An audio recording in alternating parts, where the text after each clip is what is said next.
take a life. Do you want to cross that line? Because it's a long way back from hell. Hold up. Wait a minute. Something ain't right. Arwen. Tolenilu. Ichaer gwannar navalannos sibado no kirar. I learned a long time ago that there's no sense getting all riled up every time a bunch of idiots give you a hard time.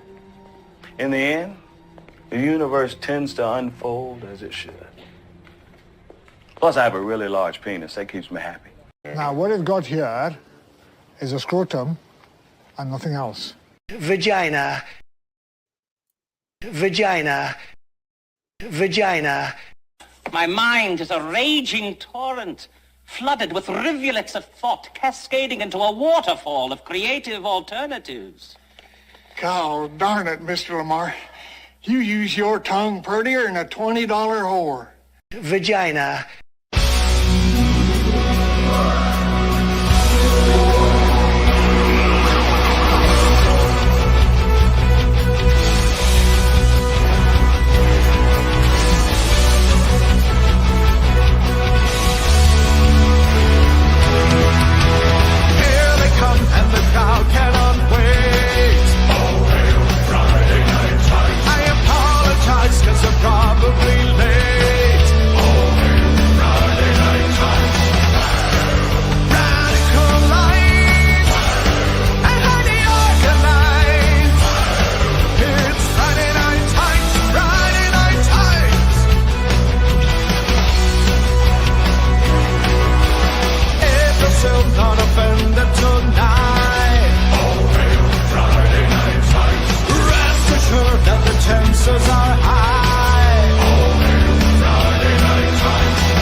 Volume down on that one. What up, everybody?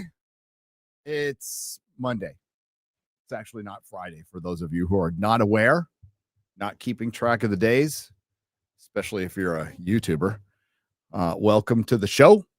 It is not noon, so it's a Nerdrotic at night or early evening, depending on where you are in the world. And we welcome the world to our show. Yeah, is it noon already? I had to finish a vidya, and I'm probably going to be doing a couple of these throughout the week anyway, so why not? And they'll both be at night. And we're starting early just so we don't stream over our pal Ryan and Vera Dark for Fuck My Life, which will be later. Not sure when later, but later. I think it's 8. I think it's 8 o'clock. So yeah. Hello, Mark Lerzeth. Smooth the DJ. You wonderful wrenches, you Modrotics. Barry McCockiner, Eric K and his wrench, Ultra Swine, Jose Taco, who I saw on Saturday. Big Worm. Hail chat. What did it say? Here we go.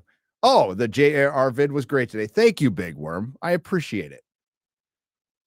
We actually spent like a stupid amount of time on that, but I was talking to Sean from Think Before You Sleep. He's like, why are you spending so much time on the video? It's like, because it's fucking Tolkien, dude. And somebody comes after Tolkien. We don't fucking play. We don't fucking play. And I strongly encourage anybody in the UK who's in the Nottingham era, who's a lore head or like a maybe a scholar, maybe if you're a based scholar, take that course. Take it. You're gonna flunk, but take it. Be a great opportunity to make some content. If you're a content creator, take that course if you can. Absolutely. Maybe some video from it too. That'd be great.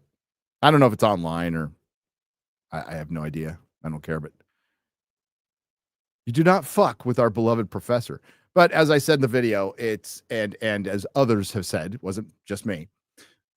This isn't a debate about orcs being black. And I don't care what color you are. If you see orcs as black people, you've just told on yourself. This is about our culture. It's about tearing down a monument of culture, which is the professor and all of his works.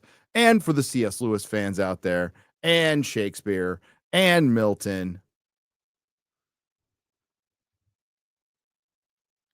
Man, what's going on in the UK? You guys got to get your shit together over there. Jack Trellaway, thank you very much if I said that right. Sorry. Joey Knight Sr. Lone Wolf is a new member. Hail. Darth Mall, as in shopping mall. I kind of like that. What's up, Psychotic Mongoose? And Knight. Yeti Master Yoda. Half Deaf Hero. I'm working, Ron is right. I'm working on to being half deaf. My tinnitus is fucking going crazy today. I was watching Welcome to Derry. The first episode of Welcome to Derry. Chris told me to watch it, and I watched it. And it's all right. I wasn't taken in by it. I mean, there's horror elements, and I wasn't completely taken in. I'll keep watching it, but I wasn't blown away at all. So we'll see about that. We'll see about that. It takes place. It's a prequel to It. Andy Muschietti did. I think he directed this episode, and I don't think he's the showrunner. I think he's just kind of launching it. And we'll see. But I wasn't enthralled. I would highly recommend if you're gonna watch anything on streaming or in the theater, go see Frankenstein. Go see Frankenstein. I thought it was quite good. Probably my third favorite movie of the year. I have to get set up here. Sorry. One moment. There we go. All right. Yeah. Third favorite movie of the year. I thought I'm a Guillermo del Toro fan. I mean, I don't like everything he's done, but I like most everything he's done. I'm a huge fan of Hellboy and Pacific Rim. So yeah, I thought it was a nice little twist on an old story, and that twist is you could kind of see it as a superhero origin a little bit. But I loved it. I mean, the style on it is fucking amazing. The practical effects. We got a review coming out on Daily, I think, tonight. So it's pretty spoiler free. Not that I'm going to be spoiling a 100-year-old story, but as I said on Friday Night Tights, do not assume anybody from this recent generation has read Mary Shelley's Frankenstein, because they probably haven't. But if you want to see one of the better movies of the year, that's it. That's it. So for me, it goes Weapons, F1, Frankenstein. Top 3 movies of a shitty, terrible year for movies. Terrible year for movies. What? Oh, Ellison just made his first mistake. Well, I mean, okay, after not getting rid of Kurtzman in Star Trek, he has allowed Taylor Sheridan to leave. What a fucking idiot. So he throws all this money at South Park, which you could argue they have earned it, but they have seen their better days. Let's be real. And the Duffer Brothers, who have made exactly one fucking show, and they let a guy who was a show machine. Like, nobody writes as much with as highest quality as Taylor Sheridan. Maybe since like Stephen J. Canal. I always say Canal. But dude, it's fucking unbelievable that they let him go. So he's going to NBC Universal in a couple of years. So that means Tulsa King's going to wrap up. Landman's going to wrap up, which is a damn shame because that was just getting going. Freaking morons throwing money at everybody, and then you get cheap with that guy. And I think they butted heads. I think that's the problem. That's the problem. But okay. But he's going to Peacock, which is like the only reason I subscribe to Peacock. But it's only because the Harry Potter movies are there and it's the TV cuts. So they're all the extended versions of the movies. That's the only reason if that wasn't there, I wouldn't subscribe, and there's nothing there worth a shit. Nothing there worth a shit. But yeah, I can't believe that happened.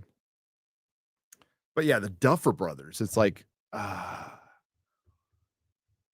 they've only done one show. Peacock has football. I don't give a fuck about football. I used to. I was a season ticket holder for the Chargers when my pops died in 2001. So from 2001 to 2017, I was the season ticket holder. And then before that, my pops was, and I went to all the games. And I've been going to Charger games since I was 5. So since the first time they had white helmets, like that far back, when Dan Fouts, the year he played without a beard, which was crazy. But yeah, I used to be a hardcore football fan. Football is gay now. It is super fucking gay. And it's not just the end racism in the end zone. It's the quality of the game now. It's like fucking two-hand touch. The kickoffs are a joke. Yeah, football's gay. I don't miss it. Yeah, dude. The Redskins are called the Commanders. Ugh.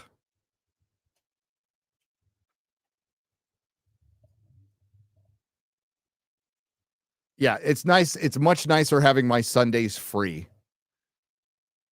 You know who doesn't lose? Tolkien. I'll just read a book. But yeah, I used to be a hardcore football fan. It would ruin my week if the Chargers lost, which admittedly I had a lot of ruined weeks. A lot. But I hope Phillip Rivers gets in the Hall of Fame because freaking Phillip Rivers was awesome.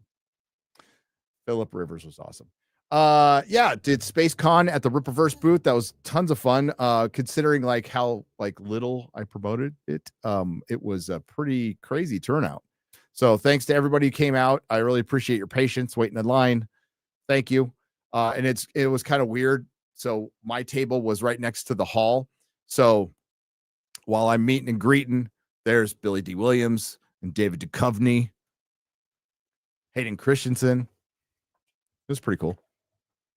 I got to see Billy D, but I did not get to meet Billy D. Williams or Brie Larson. I wasn't going to pay $160 fucking to go. I mean, like, it's been years. I've really never had like, she said some stupid shit 5 or 6 years ago, but I've never it's never been about her, at least on my channel. It's been about like the character of Captain Marvel, the character she plays. I don't really have a problem with her. Simu Liu has taken her tiara, and now he is the queen bitch of the MCU. Any more doomsday scoops? No. I mean, like, I don't know. I probably will know more as time goes on, but it's usually when my guy reaches out. I might have some more on something else, but that's in the future. The scoop is superhero movies are in trouble. Are in big fucking trouble. Huge trouble. So I don't know. I don't think they have much of a future. I think Hollywood's going to really start steering towards horror. Now, if you did something fun with a superhero, this is the problem with superheroes are not a genre per se. They are I don't know, medium's the right word, but they are a thing that has multiple genres. So if you want to just go with comic books, there's westerns, there's fantasy, there's sci-fi, there's romance, like there's all kinds of, and then with superheroes, you can do all that stuff. But they've made it like a generic slot machine of homogenized garbage when you could have had like, and it's because of fucking China, they really steered away from, the horror superhero. And I mean, like, you could have a lot of fun with, say, a Blade movie or a Werewolf by Night or a Brother Voodoo or even a Doctor Strange, where you use them to do like rated R horror and you introduce that element, because the mix of horror with superheroes really fucking works when done right. Hellboy. It's not much horror, but something to that effect. Ghost Rider. But yeah, it was China that ruined a lot of that because of the stuff that's not allowed.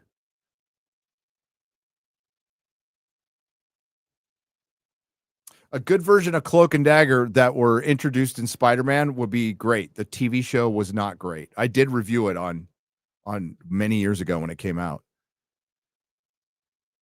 Constantine is one of my favorite. Hellblazer is one of my favorite comic books. Constantine is one of my favorite characters for precisely that reason.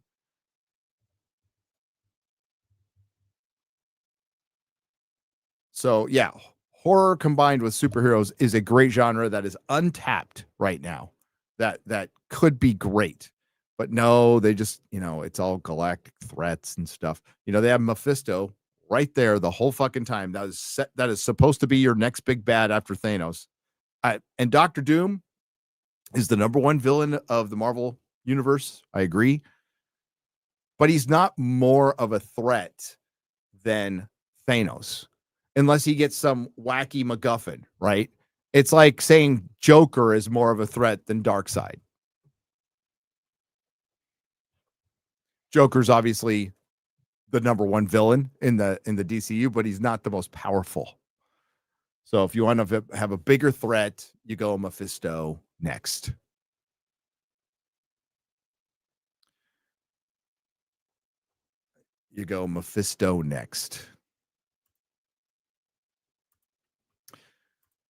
But yeah, so we're faced with, for those of us who are fans of things, good things mostly,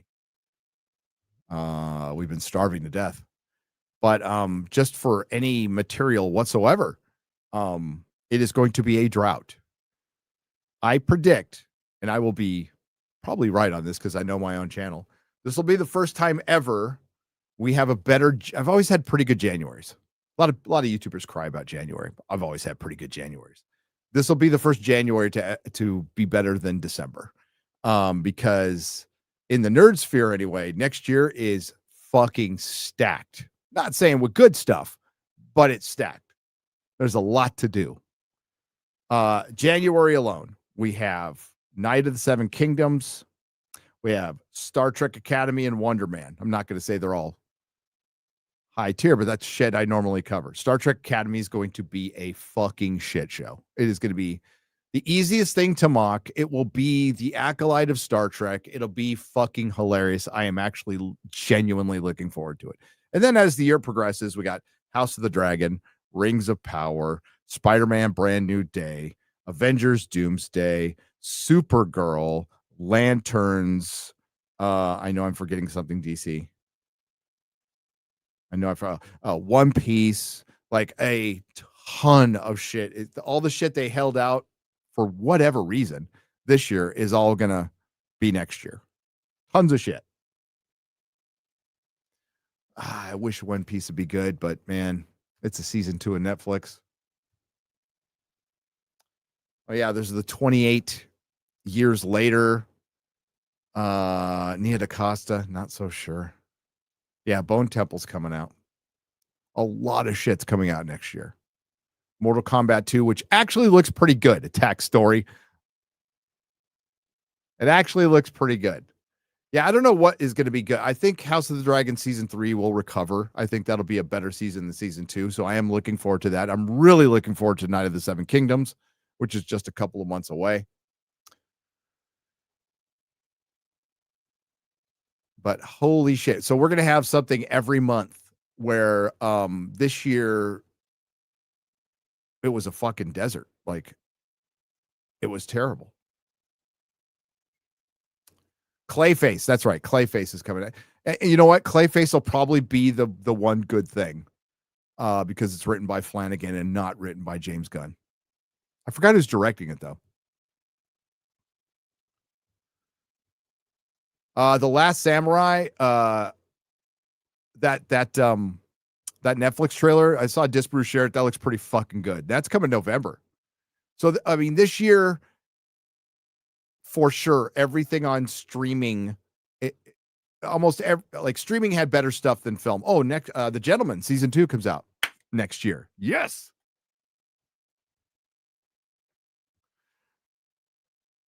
But no Penguin. Nope.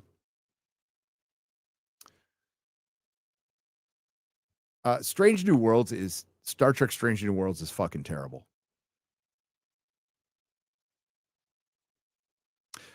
The Buffy pilot. Somebody said Gary Mahler and I will be all over that. I don't know if they release the pilot to us though. Because I think it's a true test pilot, which will be they film it, they show it internally, and then they decide whether they're going to go through with it or not.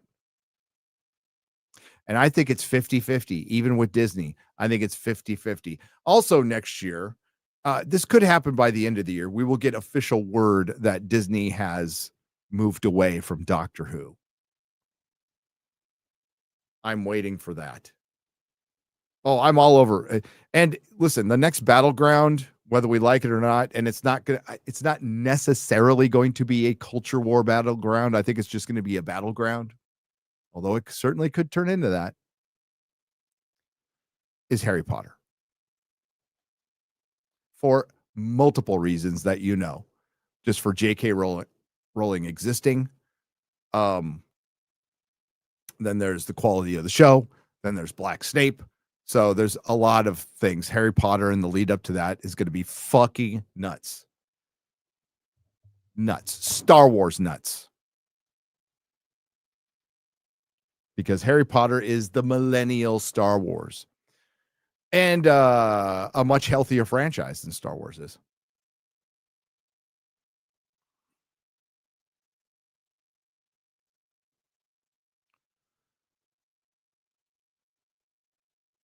I just saw Don Lemon raid. I'm like, what?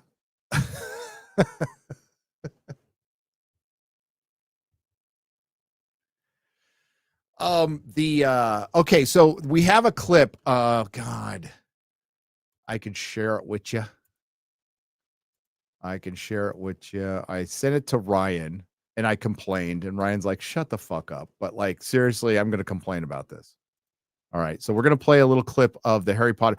Been looking forward to this for a long time. And this, I should probably do the ads first. So we'll do the ads first, and then we'll get to the Harry Potter clip. I told X-Ray Girl I wouldn't forget, and I forgot. All right. So we'll start with crypto.com. Got to do a little business because we're on Rumble. We are dual streaming. We are on Nerdrotic Live, and we are Rumble. Thank you, Rumble. Rumble's great to deal with as far as being a creator. They don't tell me what to do. I get to pick these ads, by the way. So I've said no to 99% of them. And why do I do crypto? Because I personally don't do it, but I'm a boomer. Well, I'm not really a boomer. I'm Gen X. I'm just old and I don't understand. It frightens and confuses me. But for those of you who do, and I know a couple of people who do, I've known some people who've lost some money and I've known some people who've made some. That's called life. Cryptocurrency's on fire. And here's huge news. Trump Media just signed a massive $6.4 billion deal with Yorkville Acquisition Corporation and Crypto.com, the crypto platform trusted by millions of users worldwide. They're teaming up to acquire up to $6.4 billion in CRO to establish America's first CRO treasury. Trump Media Group CRO strategy. I almost did strategery again. It should be strategery, just to troll George Bush, because we know Trump doesn't like George Bush. And you know what? Neither do I. Fuck that guy. It's probably not good to say in the middle of an ad read, but whatever. Once complete, this new company will be the largest publicly traded CRO holder out there, ready to join the crypto revolution. Head to crypto.com today and be a part of this historic move. That's crypto.com. Don't wait. Don't wait. And then we have lean. Lean. We all want to be lean. Doctors call it weight cycling. Half of Americans do it. And if you do it enough, you are at risk of diabetes, liver damage, heart attack, and stroke. And that's aside from just eating American food. I almost said white cycling.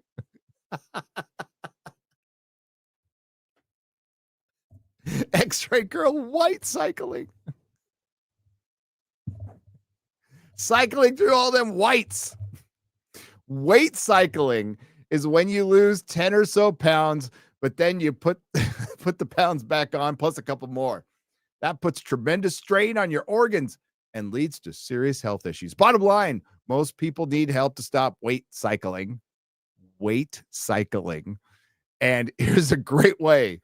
Non-prescription lean was created by doctors. Lean is an oral supplement, not a GLP injectable. And the science is impressive. It's studied ingredients also target weight loss in 3 powerful ways. Lean helps maintain healthy blood sugar. It helps control appetite and cravings, and it helps burn fat by converting it into energy, and burning fat helps keep the weight off. If you want to lose meaningful weight at a healthy pace and keep it off, add lean to your diet and exercise lifestyle. Get 20% off when you enter Nerdrotic at takelean.com. That's Nerdrotic at takelean.com. Thank you very much. White cycling. Okay.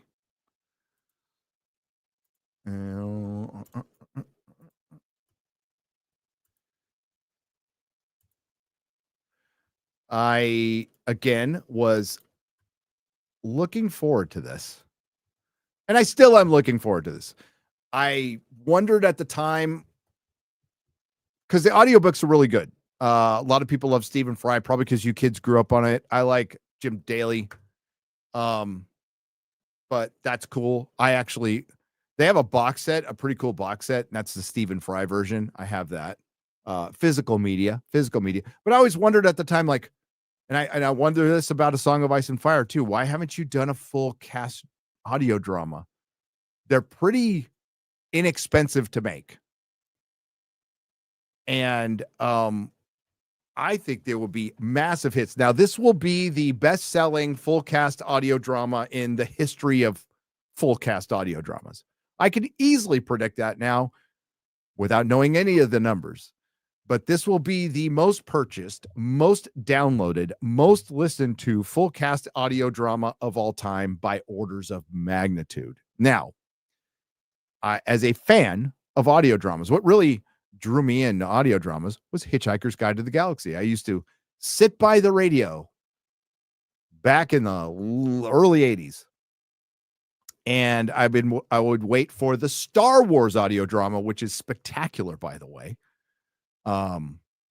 And before the Star Wars audio drama, they would play the Hitchhiker one. So I get there early and I catch a little bit of Hitchhiker and I'm like, I'm loving this. What the hell is this? It's the funniest thing I've ever heard. So that's how I got into audio dramas. And then right after that, I got into the local NPR station played the Lord of the Rings audio drama, which is the best one ever created to this day. Second is Hitchhiker. Best is Lord of the Rings.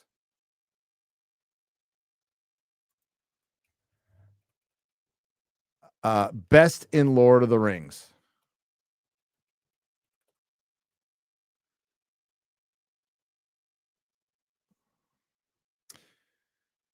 And it starred the late, great legend Ian Holm as Frodo. That's why they cast him as Bilbo in the movie.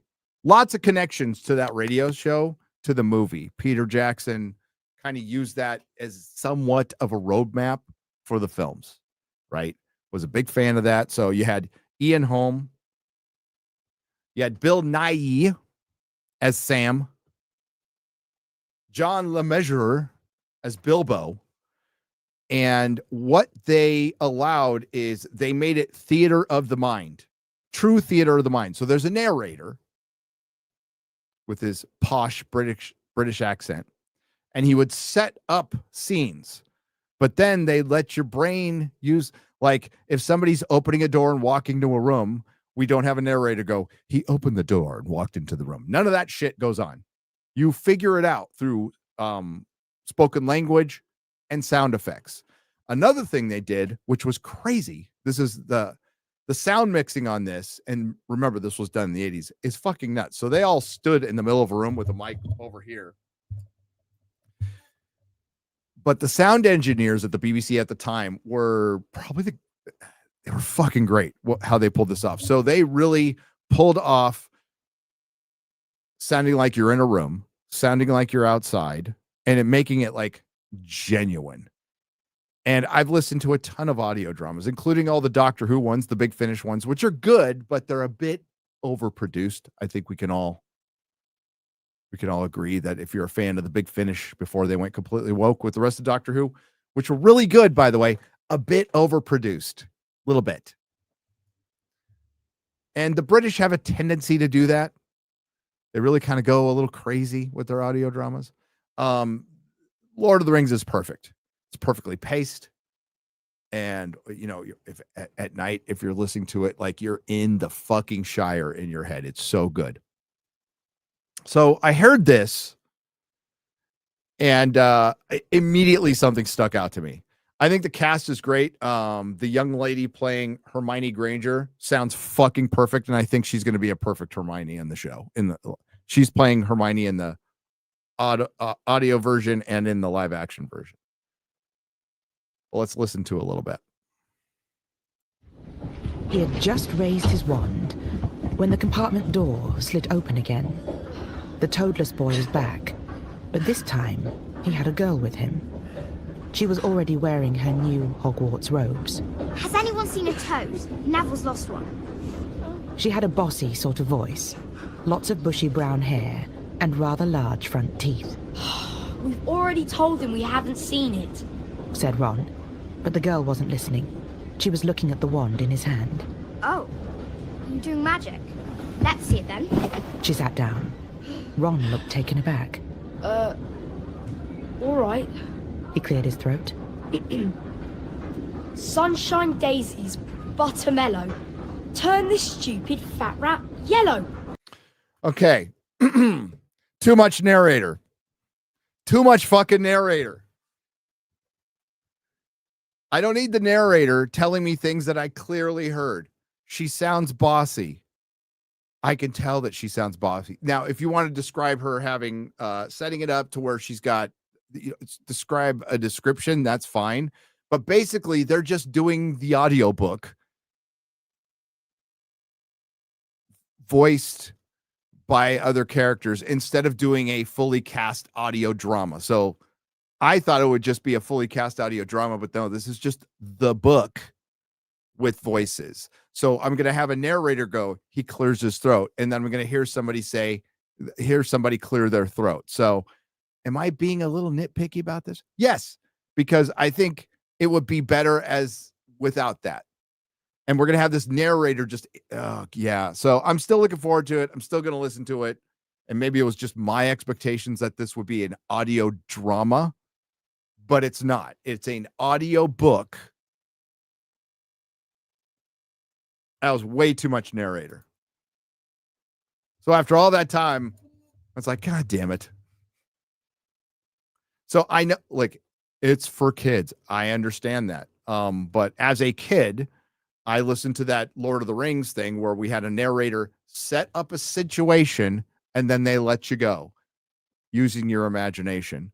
So you need to have a narrator, but I don't need a narrator telling me what's going on every fucking second with everything. Like, he clears his throat and then you have him clear his throat. So nobody asked me. They should have, because I would have told them, as somebody who's listened to probably more than a normal person, how many audio, and I mean, I listen to the Shadow radio show. I listen to a lot of audio dramas. They're kind of my favorite. Yeah, the narration is going to keep the adults from listening. It's going to get annoying as fuck. So hopefully it's just that scene. Some people might disagree with me. You'd be wrong. That's what the actors are for. You're right. They're literally telling you stuff that she just told you. So you're repeating information.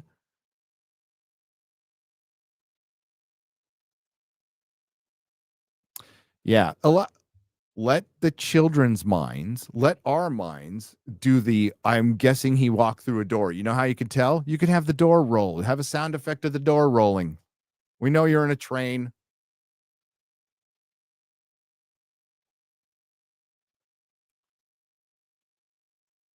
Redundancy. Too much damn narrator.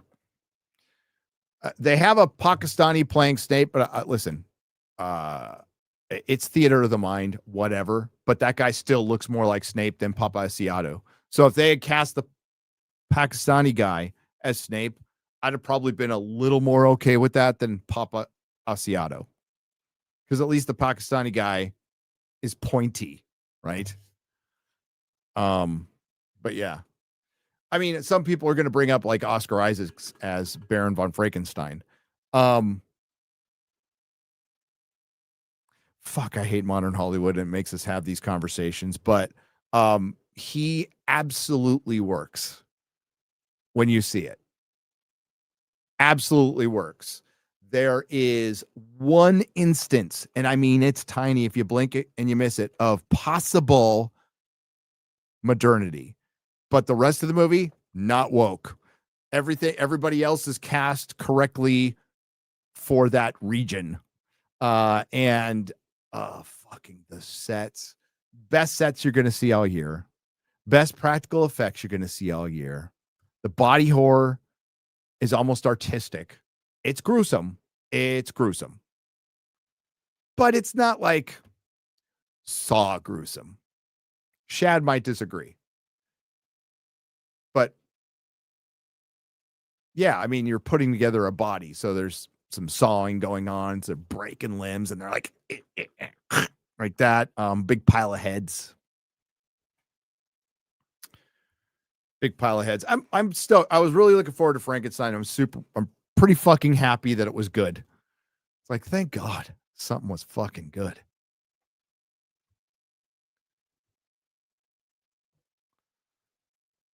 You know, it's I've heard this since I started my channel. You just hate everything. I was like, make something fucking good. Make something fucking good, and I'll tell you I like it.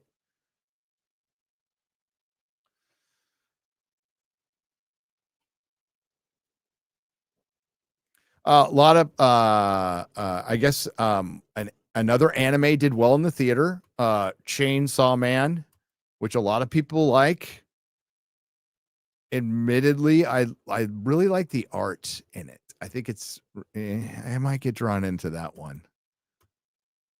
I like the animation. I don't like, okay, I'm not a big fan, surprisingly enough, aside from One Piece, I'm not a big fan of like the cutesy pootsy stuff. I like the more somewhat tradition, like normal, like Akira, Battleship Yamato, Parasite, good stuff, good. I can get into that, but I don't know about Dan Vasquez gay. I don't know about that one. Hi, Adrian's here. What's up, Adrian? How's it going? I have no makeup to put on today. I'm sorry. Yeah, I watch her. Everybody needs to watch her makeup streams because they are the most based, common sense filled, get ready streams you will ever see. Period.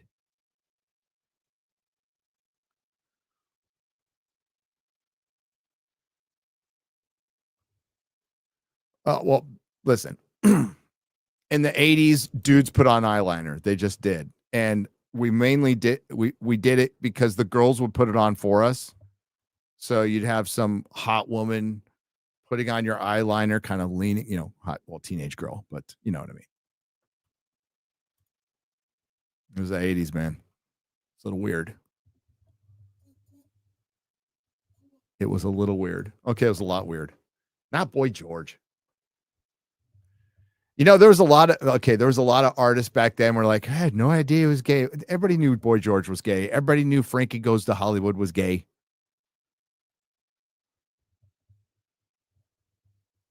Frankie Goes to Hollywood. Welcome to the Pleasure Dome.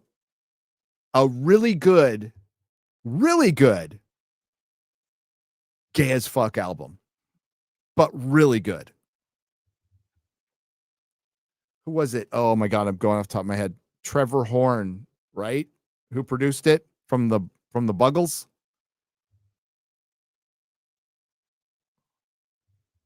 I give Az shit for liking Erasure, but Frankie Goes to Hollywood, Welcome to the Pleasure Dome. Good fucking album. Just is. Relax, I know, relax. But there's actually they do a Bruce Springsteen song better.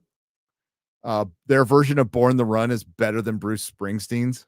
And then they have Power of Love, which is a fucking great song. Two Tribes. Yeah. And that for that summer, that album was huge. And that was it 84? 84. Power of Love is a great song. And what's the video? Taking Little Baby Jesus.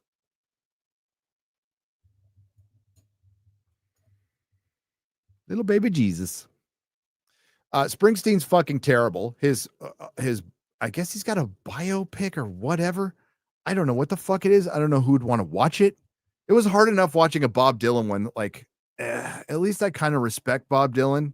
And the reason I respect Bob Dylan is I know he was hanging out with a bunch of commie fucking folk singers back in the day, but he rejected them.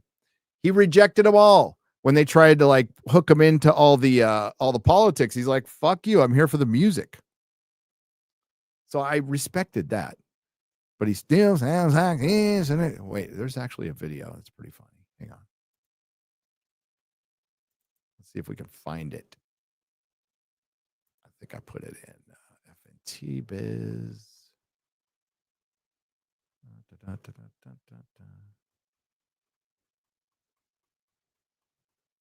Where'd it go?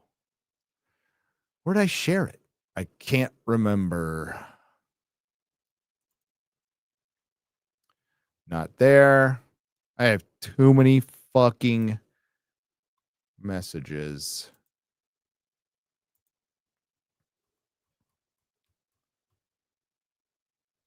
Here, it's probably in Discord.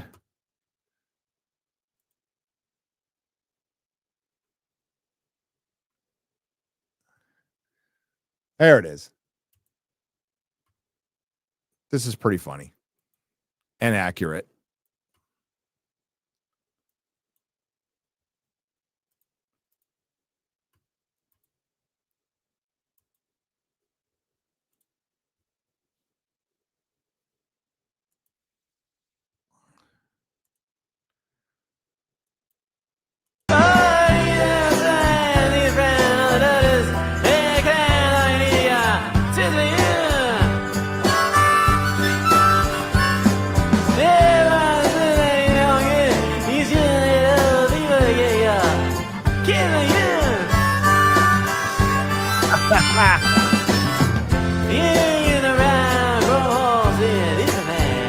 In a van.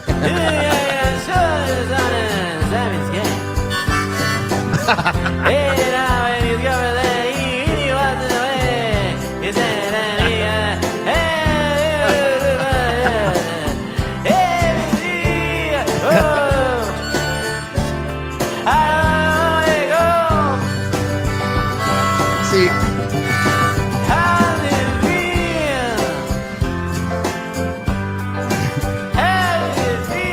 my favorite part is when he just like he's got 6 harmonicas in his mouth. He goes, whoop. Dude, okay. So they had better drugs in the 60s. I mean, they weren't as refined, but they also weren't cut. So they were all high as fuck, and that's why they like Bob Dylan. But there's really no difference between Bob Dylan, Bruce Springsteen, and Eddie Vedder. They just sound like they got a couple of testicles in their mouth and they just sing. The only one who's good at it is Tom Petty. I could understand what Tom Petty's a goat. Okay. May he rest in peace. Fuck fentanyl. But yeah. Bruce Springsteen fucking sucks. He's always sucked. He like tries, I was a working man. You were no fucking working man. You're a little rich kid. R.I.P. Tom Petty. Yeah, fucking fentanyl, dude. Took out Prince and Tom Petty all within a year of each other. And we've talked about it before, but 2016 was a brutal year for celebrity deaths. Go look at the list. It's unbelievable. Not that this year's been great. We lost Ace Frehley, piece of my childhood right there. Ozzy Osbourne, another piece of my childhood.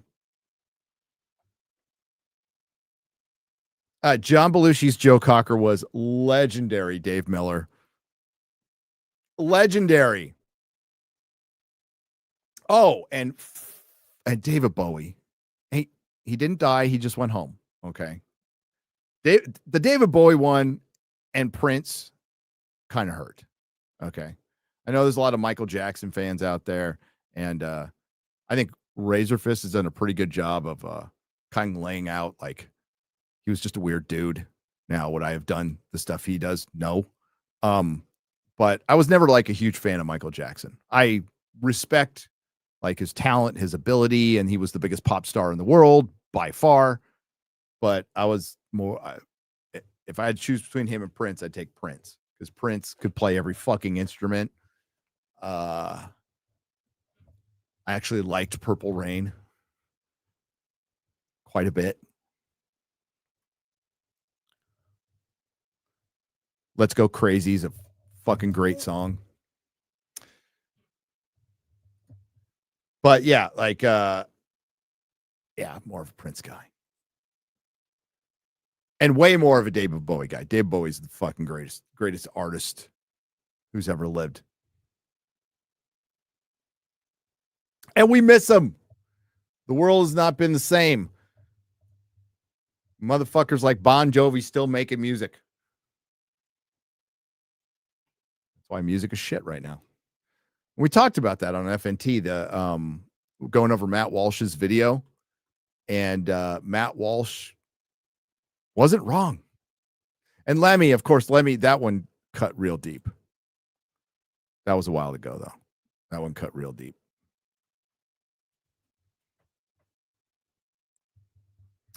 That one cut deep. But thank God we still have Glenn Danzig around. Okay.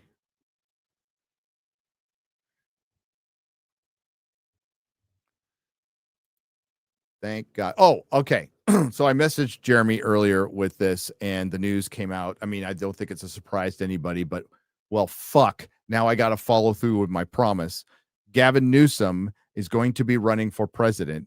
And I said, gotta watch what I say, is if Gavin Newsom runs for president, I'm going to be starting a political channel that will be solely dedicated to shitting on Gavin Newsom. I'm not going to tell you who to vote for. I'm just going to say, don't vote for this guy. Don't vote for Gavin, who's like running out there going, man, I was poor. I had to like open jars of peanut butter and make my own sandwiches when my servants weren't around. I was born a poor black child. He's trying to pull that shit. He's the son of a Getty lawyer.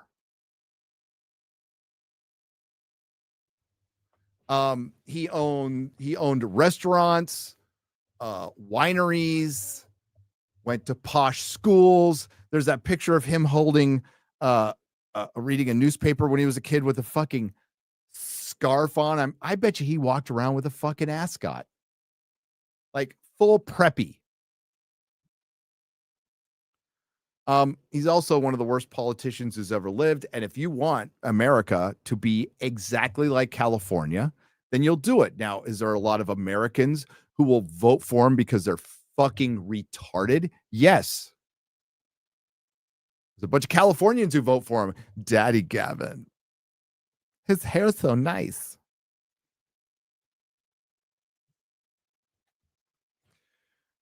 As somebody who lived in San Francisco for his entire mayoral term, as somebody who lived in California for his entire lieutenant governor term, and for a lot of his governor term, I can say objectively, he fucking sucks. He's terrible. He doesn't do anything. He's terrible at debating.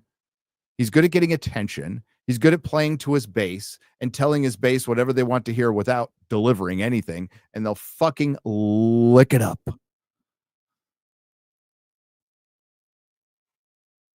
State of California gave him billions of dollars to make a train that goes nowhere. It was supposed to be a high-speed train between San Francisco and Los Angeles. It is a regular speed train that might go to Modesto. Then he, slept with his best friend's wife, who just so happened to be his campaign manager.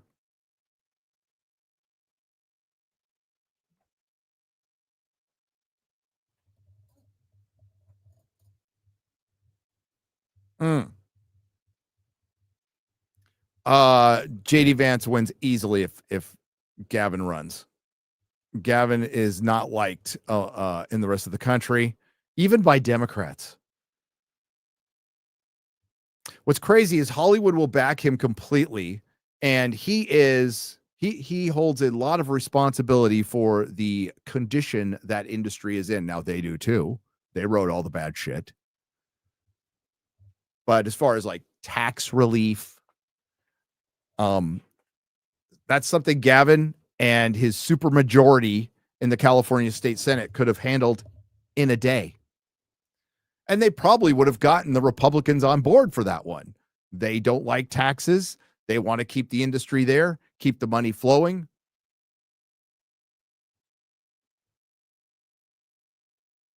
But Hollywood will back them because they're retarded too. Gavin Newsom is a Stephen King villain personified, right? And Stephen King will vote for him.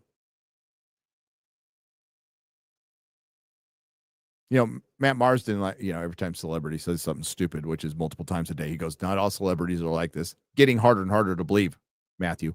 But I will say that not all sober people are like Stephen King.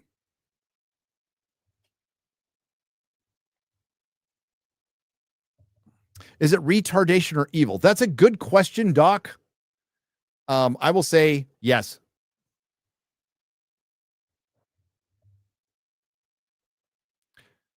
The Dead Zone villain, Stilson, right? My memory's not that good. David Cronenberg's Dead Zone.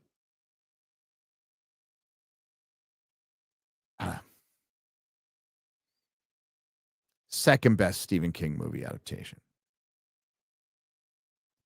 Next to The Shining, which Stephen King hates, but the movie's better than the book.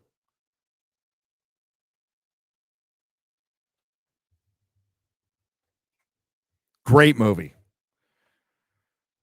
Those credits at the beginning, that's what Stranger Thing kind of borrows from. But absolutely great movie. Salem's Lot was a TV movie.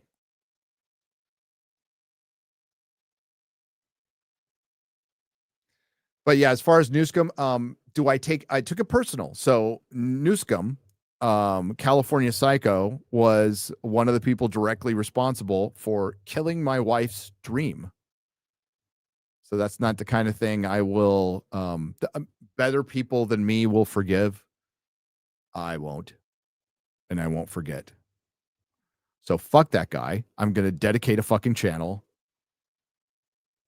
to roasting him whenever I can. And it's personal. It will be incredibly biased. And I don't give a fuck.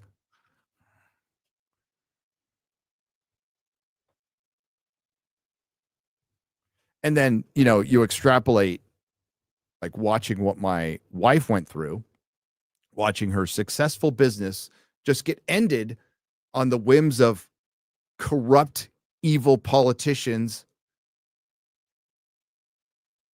who were using, never let a good crisis go to waste, using a cold to get rid of a sitting president and also carve up any policy they wanted to. And administer and watch over the greatest transfer of wealth we have ever seen and ever will see in our lifetime. And a lot of them got really fucking fat and rich doing it, including Gavin Newsom, who, like the salt of the earth people, went to the French Laundry. Now, if you are not familiar with the French Laundry, it's bad enough that he went there without his mask on when he was forcing everybody to wear a mask while other places were being closed. It's not a cheap place. It is where elite rich fuckers go and pay too much for food. And I'm just going to be real. I've eaten at some of these poshy restaurants. The food ain't that great. It's not $150 fucking steak great. It's just not.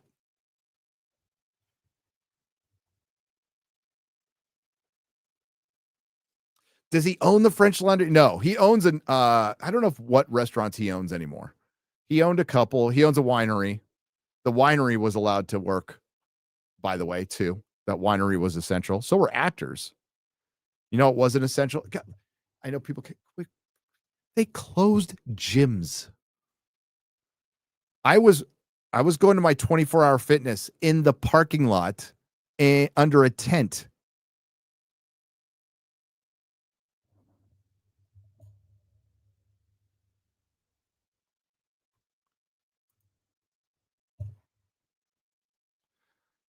Fuck that guy. I hate him.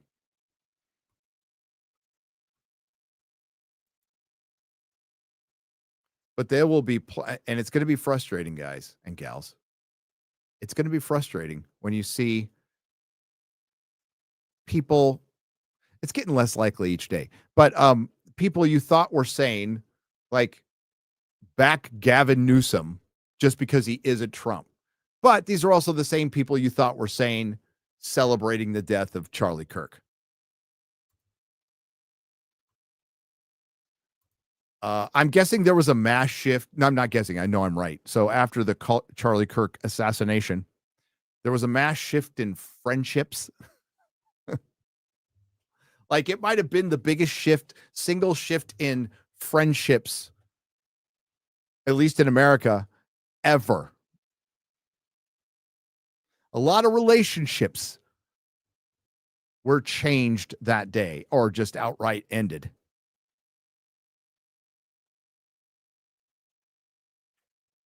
I wonder if we could put a metric on that. Remember when MySpace, you had your top 10 friends? I wish they'd bring that back. There'd be a lot of friends ejected from the top 10. I miss MySpace. MySpace is better than Facebook. It was. You could put your cheesy backgrounds in, do your song. It was top 8. Thank you. Top 8 friends.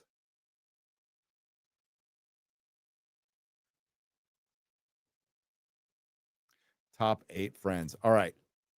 We're going to get to squaring up, ladies and gentlemen. The super chats are off because we need to get to these. We need to give them their proper respect. We thank any intentions for donation, but we need to give these their time. There's a lot of them. There's a lot of them.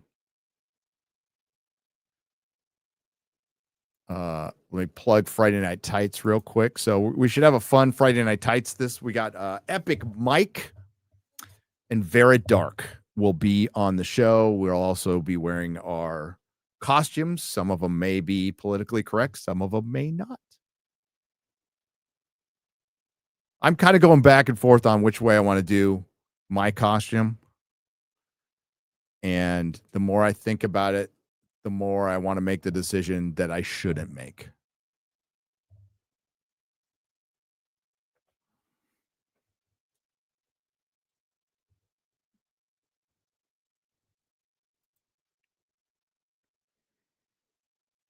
I think you're right. I think you're right.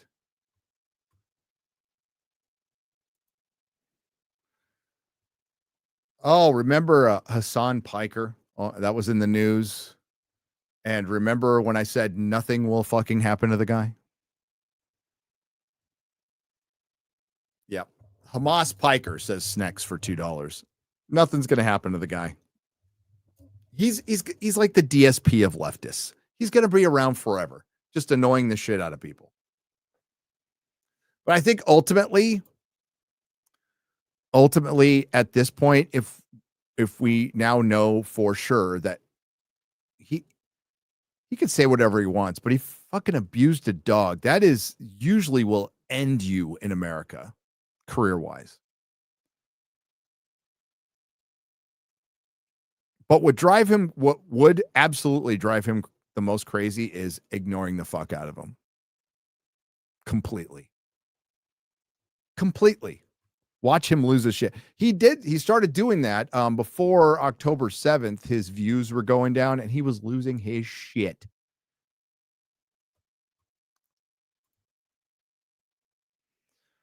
Tiki the Mighty for $2 says a certain Austrian painter was nicer to his dog. True. So, fellows, on a scale of 1 to Hassan Piker to Cenk Uygur, how much do you love dogs? Cenk Uygur. Well, not that much, but you know what I mean. Japanese Demon Lord, a beer Lucifer for $5. I predict that in the next couple of years, it will be revealed that Dan Clancy, Twitch's CEO, is the Harvey Weinstein of streaming. Okay, well, when it comes to Twitch, the only thing, I have never watched a Twitch stream unless it's like highlights on somebody else's stream, but I've never watched a Twitch stream ever. But I do see the yeet tweets everywhere. So, and correct me if I'm wrong, but based on just the tweets from the account, I don't know what they're, I can find out exactly. It's called Yeet. You guys know what I'm talking about. Some of you.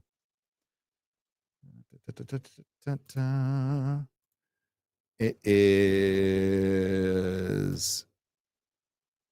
like at AWK 20,000, but it's called Yeet.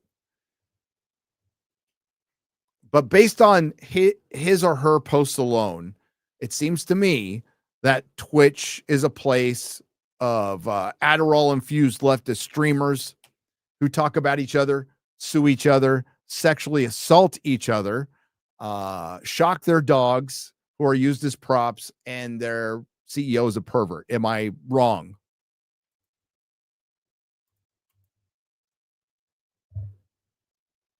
Did I get anything? Did I miss anything?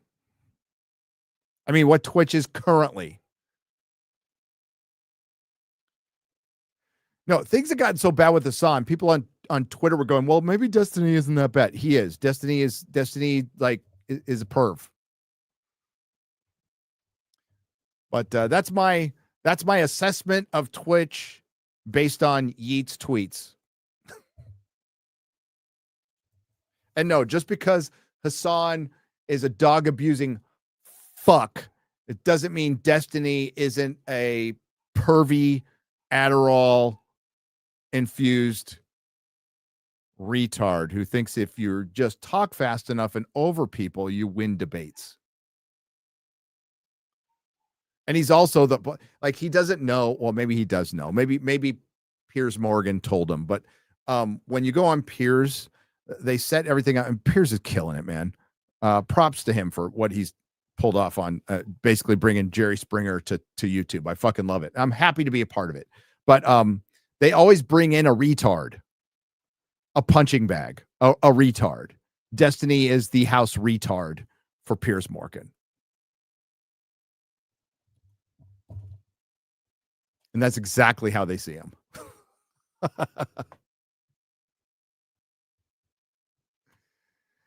Rest in peace, Jerry Springer, by the way.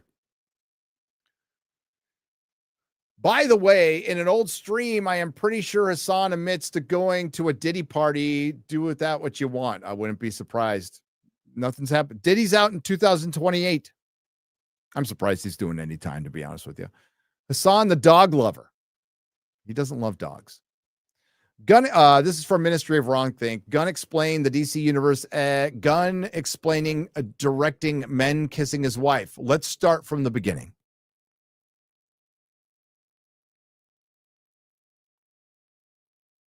Did you guys hear about the Heat 2 prequel and sequel? Yes. I have the book. Paulie, Latino Slant, was nice enough to send it to me halfway through. I like it. I don't think it needs a movie. I don't. Heat is damn near a perfect movie. Let me tell you how good Heat is. About a year after it came out, I was on a cruise with a person I was married to before.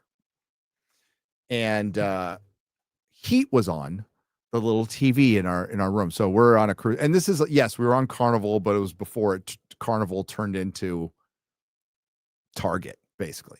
So it was still like a normal cruise line. We're having a great time.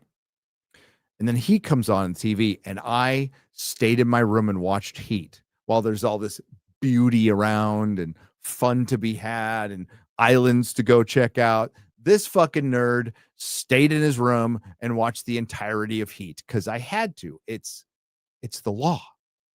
It's my law.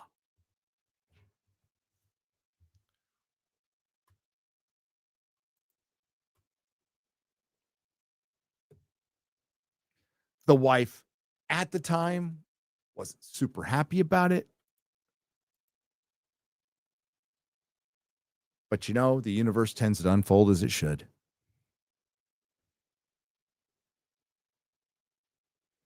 By Allah, I declare a fatwa on Roach. From the couch to the tree, Kaya will be free. Never forget Dogtober 7th. Was it really October 7th when that happened? Did I hear that right? Did I hear that right?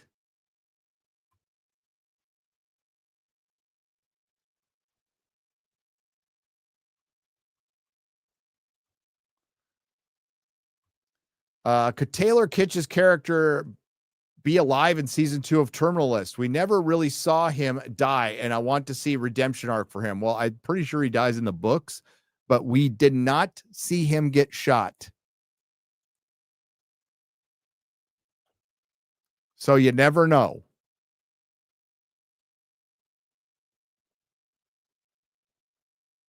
How would you guys feel about that if Taylor Kitsch's character survived after the events of Terminal List season 1? Well, Dark Wolf is a prequel, but they're asking, somebody was asking if, do you think he's really dead at the end of Terminal List? More importantly, would you want him to be alive? I think he's pretty dead.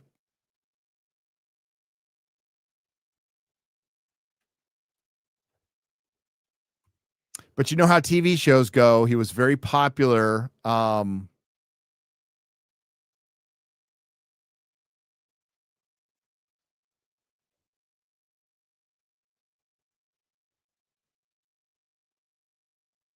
Yeah, I already talked about Taylor Sheridan leaving Paramount. You can rewind. I talked about it.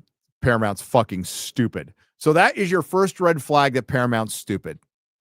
That they're fucking stupid. You just let the most prolific TV creator of the last 10 years walk out the door.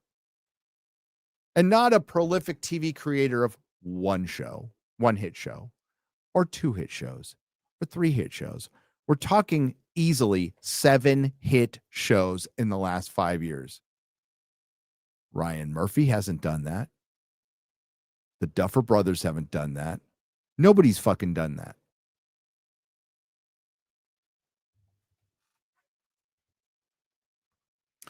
But I heard it was just right down to personalities. So we'll see. Watch season 1 of Peacemaker. Wasn't great, but I enjoyed it. Season 2, first episode, and I said, fuck this. 100-pound women beating 250-pound men. Yeah, it's that's, I said it before. Peacemaker season 1 to me was woke. Peacemaker season 2 did everything, and I mean everything current Disney Marvel has done. So I'm not entirely sure how somebody who has criticized things like Ironheart, Echo, She-Hulk could then in turn praise Peacemaker season 2. That's not entirely consistent. And criticize She-Hulk, Ironheart, and Echo for specific things that you willfully ignore. And it's not just a couple of instances. We're not talking about, like, if it's a couple instances, whatever. We're talking about consistent things, consistent infractions that Ironheart, Echo, and She-Hulk made that are done every single episode of Peacemaker, including, but not limited to, Amelia Harcourt beating the shit out of people a foot taller than her that weigh 100 to 150 pounds more than her. She doesn't have fucking superpowers. She puts Peacemaker in a sleeper hold and knocks him out.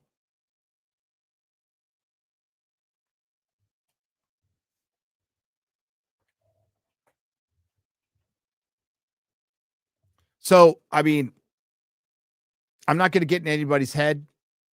I'm not going to try to judge anybody. I'll just say, if you're in the content creator sphere, and that's your argument, it's not consistent.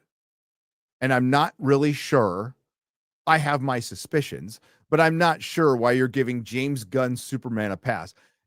Before it came out, I was rooting for it. I wanted them to crush Marvel. I wanted there to be another 20 years of superhero movies. Superman is one of my favorite characters. I wanted it to win. I did, desperately. But wanting something to win and then seeing it going, this ain't going to win. This ain't it. This ain't it.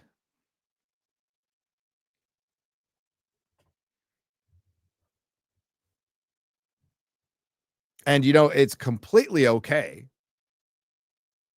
to say we're wrong. I'm wrong about shit all the time. All the time. Just own it.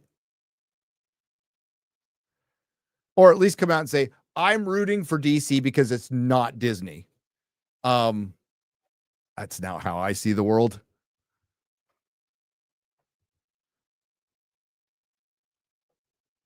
I like, admittedly, like, Zaslav gets irrational hate from Hollywood, and it's probably for all the wrong reasons in the world. They see him as probably a Trump supporter. That's what they see him. I don't necessarily know that, and I don't care. But under his watch, Warner Brothers has gotten some wins and made some fucking terrible moves, including, but not limited to, Black Snape. That is a very Disney move. So I'm not gonna sit here and tell you Warner Brothers is better and Zaslav is one step ahead of everybody. That was, you know, the same. We were hearing that same shit about Bob Chapek too.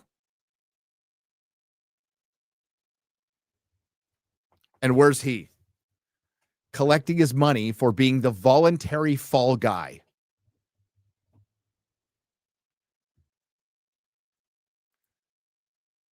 That's Hollywood, baby. I'm not gonna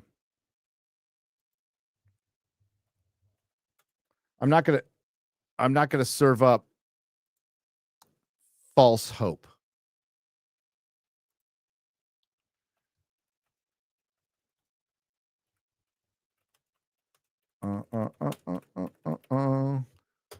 Only truth.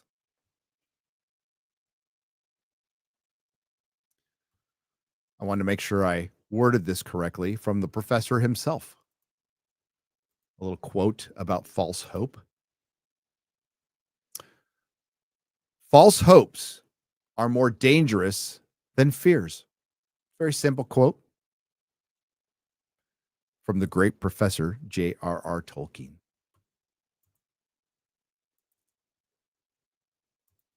False hopes are lies. I'd love for Hollywood to turn around. I think it is possible for Warner Brothers to turn around. I think they are on kind of a journey to possibly do that. They actually have some stuff that I'm interested in to like. But I could say the same about Paramount when they had Taylor Sheridan. So much for that. Universal gets a big win because it's a movie deal and it's a TV deal. But Universal has a shit streaming service that they should just ditch and just sell their stuff to HBO and Netflix and everybody else. So if anybody's listening at Universal, ditch your streaming service. But I can tell you one studio that won't change, and that's Disney. Disney will never change. Ever, ever, ever change. They can't. The rot is in the building, and even if they had the heart to do so, they can't. It's what activists do. They take over, and they make it impossible for you to change. Gunn's next movie, Harcourt fucks the DCU. The superhero era of film started properly with Superman by Richard Donner. Richard Donner. It ended with Superman by James Gunn. I mean, officially, that's where you can pinpoint. Many of us said, including yours truly, that July of 2025 would decide the fate of the superhero movie, and it did. It did. And it's as the kids say, it's cooked. And I don't think there's anything to replace it unless we get flooded with a bunch of low budget horror, which would at least we'd get something original. But the corporations are just not going to fuck with originality. You know what's strange is you get something like Frankenstein, which is not original. There's been a Drinker's video like gave the actual number of how many adaptations. It's a lot. But what it did, what was different about it is you approached an adaptation with respect and brought on the right creative to adapt that. One who is actually passionate about the book, has probably read it multiple times, and didn't feel like they needed to change much about it. He definitely put a stamp on it, but that's in visuals and sets. And when you've done something that much, when you stay that true, it's kind of a miracle. So that's where they succeeded. But as far as making original content, the only place you're going to see that now is the place that killed it for films, which is streaming. So the mid-level film, the drama, the comedy are all going to be made by streamers now because the studios are too fucking scared and broke to do it because all the legacy studios are in debt. Warner Brothers, $36.5 million. I think the last time I checked, it's been a few months. Disney is $42 billion in debt, $36 billion. Paramount was $15 billion in debt. So, and I don't know, let's see. Let me check. Maybe, I don't know if NBC Universal is in debt or not. NBC, or is it Comcast?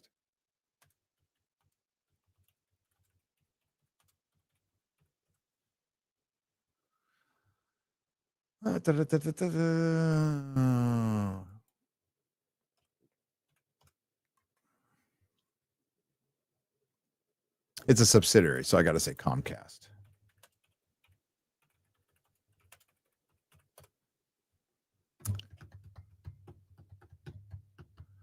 They are.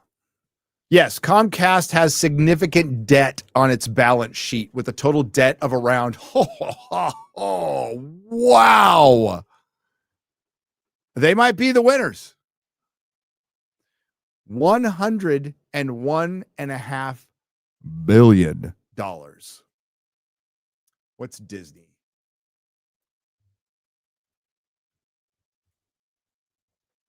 $42.26. All the studios are in debt. All your classic legacy studios, either as subsidiaries to a bigger company, are all in debt. That is a house of fucking cards. $101.5 billion. Warner Brothers 36.5, Disney 42.26, and Paramount still has their 15 billion. How? By not being allowed to fail. You know, that's part of the free market is things need to fail for new things to come up and innovation to happen. But now we're moving towards this corporatism where things aren't allowed to fail because they have political connections, they control information, so they need to be propped up.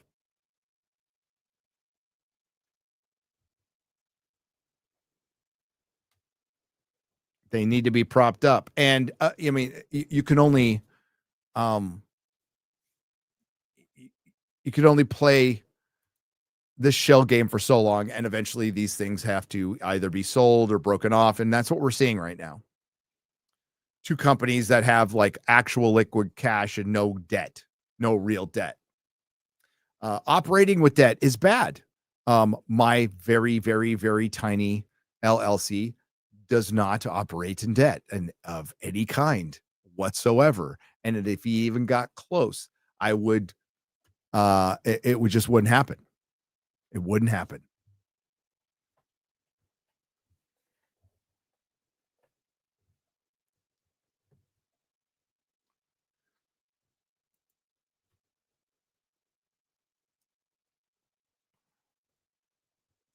Going through a bankruptcy will do that. Going through a bankruptcy will do that. All right. So Bob the Lobster, Drink UP, Jesus de Villa, and Beardo the Boneless have all gifted Nerdrotic memberships on Friday Night Tights. Thank you very much. Ryan, wipe your forehead. There's some Gary and Az spray. Wow, Charlotte C. That's not true. It's just Az spray. Beefy 5-layer husbando for $2 says, grift dis dick, bruh. Arm Slave for $10 says, at the risk of pissing off Nerdrotic again. I liked Lower Decks, but agree a lot of his review points. I admit it's bad, but had fun with it. Also, here's a 10, grifters. Cheers. Don't let me ruin your fun, but Lower Decks, a fuck Rick and Morty. Fuck Rick and Morty. It was amusing for a little while, but then wanting to make everything Rick and Morty, that nihilistic bullshit. You want to see a real cartoon with real satire, with real plots and real characterization and a lore that's tight as hell, you go watch Venture Brothers. Okay. Rick and Morty, people love to think, well, you know, people who don't like it, they just don't understand it. It's reverent humor. It's a satire of our times and it's a reflection of the pop culture of today. Fuck off. It's shit. It's shit. So they tried to do Lower Decks. And I guess that would be okay if you had a healthy franchise. If you had 2 or 3 really fucking good Star Trek shows under your belt, a couple of movies going on. It's like, let's do a funny cartoon because, man, things are just going great. Okay. When you haven't made anything good and you decide to roll out Lower Decks and then people saying it's the best and it's not funny.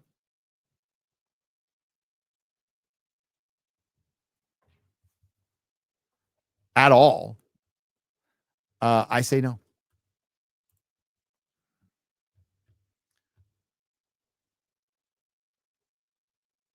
Sound of Freedom is my most satisfying episode of Person of Interest. That's funny. $100 super chat. Hench for life. Hench for life, Renegade Kingpin. Thank you for the $2. Your opinion is correct only if Az agrees with it. Sorry, I don't make the rules. Also, fuck that guy who called you grifters and his mom. I don't care what people call us. I mean, somebody obviously fucked his mom at least once. His dad? Now, does he know his dad? I don't know. No, the word grifter is meaningless. I get called much worse. But the true meaning of grifter when it's applied to, and listen, they exist on this platform. Not going to say they don't. But that would be saying that I secretly enjoy all this stuff. Or or it's like, how could you care? I mean, I've been hearing that since I started the channel. Why do you care so much? Well, I love this shit. I've been into this my entire life. The things I'm doing now, I was doing before I had a YouTube channel. Wake up in the morning, read some, fan sites when they were good. And what is now the Access Media. I did that shit every day, all day, every day. And always will, because I am a nerd. Unapologetic. No shame to my game, baby. Hey, Jeremy, I'm in town with Radio Shack. With the Radio Shack. Do you guys think you'll ever do a meetup near or DC, here in DC? Maybe. You never know. We are going to Japan in May of next year, and Ryan is going with us. I'm very excited about that. If Ryan, I know you're listening, if you would have fucking spoke up earlier, you could have made it to Egypt. But I seem to recall Ryan saying I'll never go to a fucking third world country. But and I don't know what happened, but I suspect, and I'm very proud of him. I'm like a beaming dad.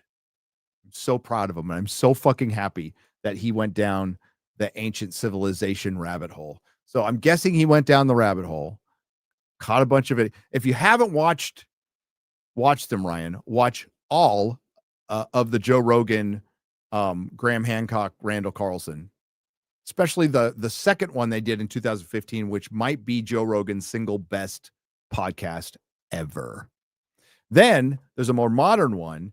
My buddy Ben Van Kerkwick from Uncharted X. Ben's a good dude, by the way, watches all this. Hail the fellowship. Just did an appearance talking about the Egyptian labyrinth. Fucking great episode. And I watched him. We talked briefly, right? He said like that's what he was going to do when he went to Cosmic Summit. That was going to be his speech. And I'm like, bro, this is going to fucking blow up. And I know other people have talked about it, but he's done a lot more extensive research on it. And he is kind of the mauler of ancient civilizations. Not as quite as long, but he does very long, thorough videos. He had just really kind of brought attention to the world to the vases. Now, if you don't, do I have one? It's not here right now. So they found these vases in Egypt in the graves of people they know that came before the First Kingdom. So they predate the First Kingdom. And these vases look like they were made with a lathe. So we're talking 10,000, 12,000 years ago. So, but they found them in the graves of people who were clearly primitive. So they were heirlooms of a previous civilization. Go look at those videos. And I've held some of these vases. And there's no way in hell somebody carved them with another stone.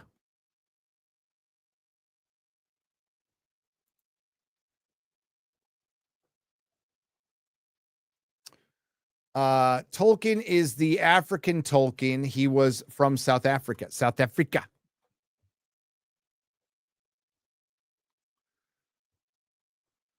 Just finished Midnight Mass and I was blown away. Mike Flanagan is my new favorite showrunner. Can't wait to see what he has coming up next. Alexander Morley. Midnight Mass is pretty good. Pro Engineer for $10. You're supposed to like your tweets. If I don't like my own tweets, how can I expect everyone else to like them? I don't like my own tweets. Not that anybody will ever notice now, but Zoroaster for $10 says, FNT, if Dr. Orkney boggles your mind with his bullshit, you should watch Steven Crowder's Black and White on the Gray issues. It's eye-opening. Also, someone needs to study Crowder's patience for posterity. Oh, you mean with people like he interviews and stuff? Yeah, he has a lot of patience.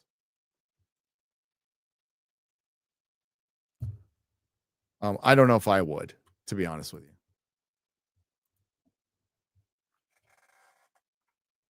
I don't know if I would, but man, I fucking hate sitting down and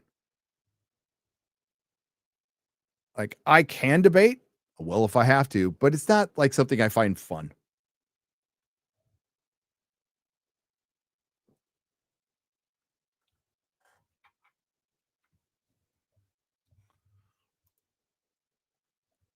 I mean, I'll argue.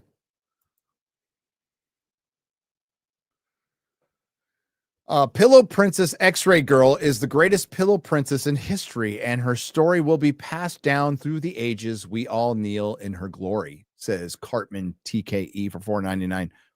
Oh, freaking Mrs. Nerdrotic's a pillow princess, a pillow thief, just a fucking outright thief. But I kind of think it's all women, right?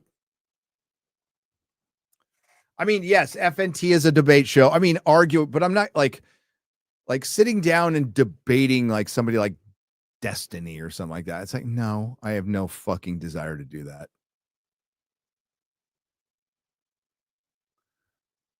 No desire. I'm perfectly capable, but I wouldn't find it fun at all. So I think all women are pillow princesses. I mean, like, they all steal the fucking pillows. I'm there, I wake up, and I've got like this much of the sheet and a corner of a pillow, right?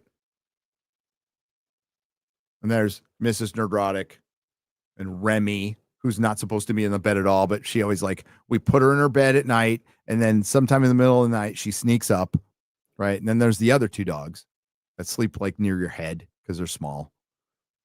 Poor Gomez. Gomez is getting old. He's like, fuck, he's like 14 now. Blind as a bat. Can't hear anything. His bark sounds like a fucking demon and a goblin. He was waiting for mom outside the door, and he was waiting at, like, we have a front door and a door right here. He was waiting outside the wrong door. I'm laughing. I know I shouldn't laugh, but I'm like, dude, that's not the front door, because he can't see anything. He's fucking walked right in the fucking, and I shouldn't laugh, but I do, because I'm evil. Poor little guy. But he's happy.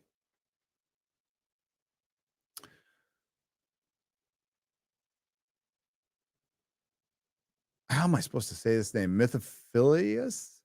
The critique of Saruman of Many Colors would sail right past these loons. It really would. I pointed out in my video today how they well, they'll misinterpret it, right? But there's a line right in the fucking book that really talks about overwriting things that are true, that are established. There's a whole fucking line, exchange between Gandalf and Saruman. I am Saruman of Many Colors. Gandalf says, I liked white better.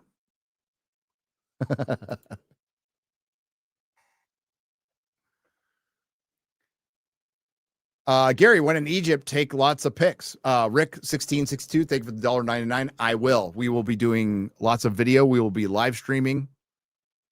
Apparently, the Wi-Fi is pretty good on the Giza Plateau. Not sure about everywhere else. If they want to decolonize Tolkien, Nottingham needs to fire this doctor and replace him with an English professor. Yeah, something I kept adding to the video. I didn't add to it, but I'll say it now. I really hope this Dr. Oneka Nubia hasn't just like read once or twice Lord of the Rings, Hobbit, Silmarillion, all the other books. If you're going to come at Tolkien, you better come to fucking play, because forget the scholars. You got Tom Shippey out there, but you got fucking lore heads all over Twitter that will fucking destroy this guy. Every time he speaks a word, they will go, nope. Actually, so like I said earlier, I strongly encourage a lore head or a scholar to go take that course. Strongly encourage it. And listen, this fuck hasn't read the books multiple times, and it's not like just reading it one or two times. There are people who in their spare time, and it's actually they're considered a scholar, have spent their entire lives studying the works of Tolkien and his son Christopher. And they will be the first to tell you, "Oh, I don't understand everything about it." And I can't definitively say, because there's a lot of times Tolkien contradicted himself and he changed his secondary world and his legendarium quite a bit over time, and it evolved. One of the last things he was working on before he died, and he knew he would never finish it, was the nature of immortality. He was really, towards the end of his life, for obvious reasons, was really trying to grasp what would it really be like to be an immortal being. It's nothing he could answer. But yeah, but there's some doctor who's like breezed through the books a couple of times and I'm going to do an entire course tearing down Tolkien and talking about his internalized fucking racism or whatever that bullshit is. It's like, fuck you. The man lived in the early to mid, somewhat late 20th century. It was different times. Would he have been, I've seen people come out and say, well, he would have been considered a liberal of his times. I disagree with you. I disagree. But it depends on what your view of what a conservative is. If you're talking about a devout Catholic, like he was a patriot in the sense of what I know.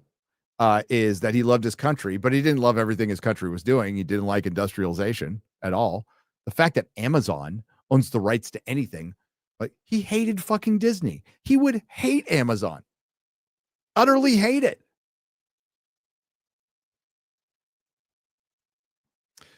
Yeah, they it's the activists love to use Lovecraft was groundbreaking in ways that, well, a lot of you will never hear because it's put on him that he was such a racist, even though he was just brought up in the early 1900s and had reservations of it later in his life, which he didn't live very long. He wasn't a very healthy dude, but they love using his stories. Isn't it crazy that we don't have a proper movie adaptation of The Call of Cthulhu? Isn't that weird? And Lovecraft stuff is fucking amazing. But, people looking back and it's like, I'm going to judge, people who died in the 30s, judging Robert E. Howard. It's like, fuck off. Like in my research for the video, even the fucking Mary Sue backed Tolkien in saying, well, he might have used the term Mongol, but it really was the vernacular of the time. It doesn't make him racist. Even the Mary fucking Sue said that.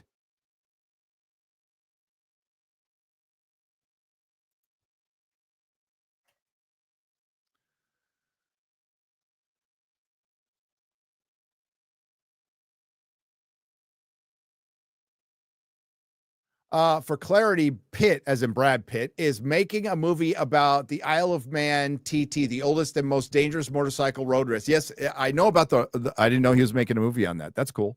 I know about that race though. And Rings of Power offed the dark elf hero Kaya, then brought him back for the last episode unhurt. Oh, what? Oh, you mean Don Lemonless?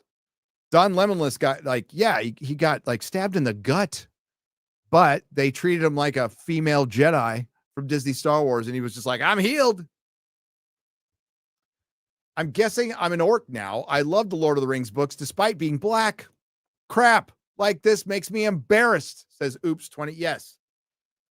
The orcs are creatures. They are humanoid creatures. They are not humans. They are a bastardization, a mockery of life created by Morgoth / Melkor in response to Ero Iluvatar's creation of the elves and all other life.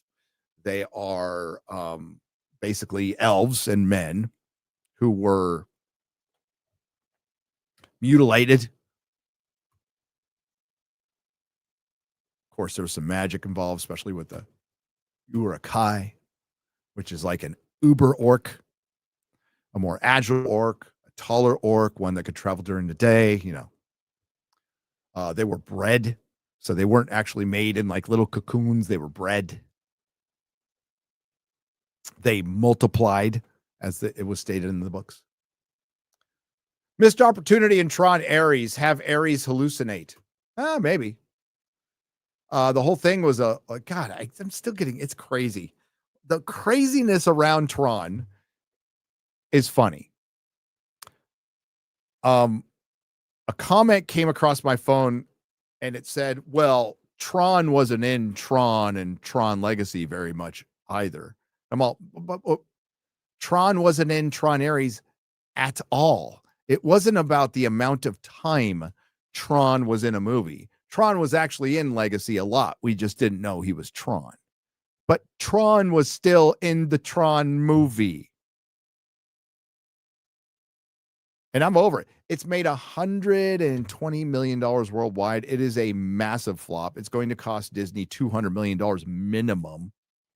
And it has everything to do with the story and putting a girl boss in charge and doing the same shit that Disney's been doing forever. And how many times do we need to see this? I'll give you an example of two decent movies that were perceived to be girl boss movies, and that's why they failed. Furiosa and Ballerina. Two movies that were okay. They're okay. But people are fucking done with the female action star. It's not believable. It's just not. Now, if you want to go the Buffy route and give them superpowers, okay, fine. But they, being the activist writers, don't want to do that because that's taking away from a woman's agency. They genuinely think that, no, these skinny models weighing 110 pounds could take out a 200-pound dude.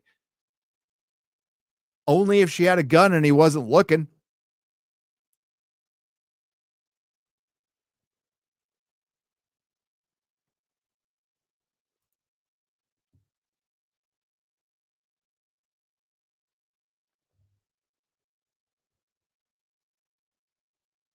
The only time I want to fight against a bigger dude is because I picked up a fucking 2x4 and hit him on the fucking head multiple times.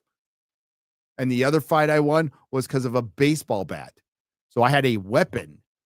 If it was one-on-one, I could have died easily.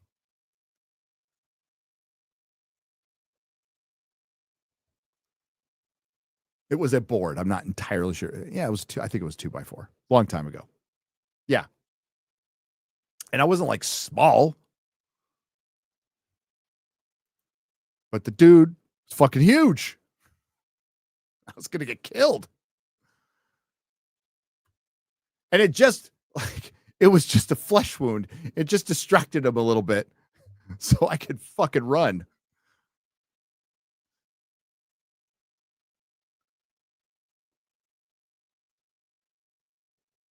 So yeah, people are tired of that stuff. women are different. Let them be women. We were talking about Brie Larson earlier. You know, Carol Danvers was a very likable character in the comics until Kelly Sue DeConnick got a hold of her. But if you would have had the bubbly, complex, fun Carol Danvers with alcohol issues in her background, so she wasn't this perfect person, the movie would have done better. I think Brie Larson was horribly miscast. I think Katie Sackhoff would have been a much better Captain Marvel, much better on the red carpet. She was just on Joe Rogan. She seems very likable, doesn't she? Very cool. And yes, she did get booed at Comic-Con. She did. I was there. But she won people over as Starbuck. So she's had previous experience. Would have been the better casting. Good evening. To escape modern day, I started a channel about Nordic history. Oh, that's awesome. History Nordica. I just released my third video. It's on the berserkers of the Viking Age. That's awesome. Lots of angry axe swinging. Hail FNT. So go check out Historia Nordica. That is Historia Nordica. Sounds fun. For fuck's sake, cancel Disney Plus, says Graph Web. Well, they canceled themselves, Graph Web, because they were absorbed into Hulu, and then Hulu will be changing its name to Disney Plus. Disney Plus was a massive failure.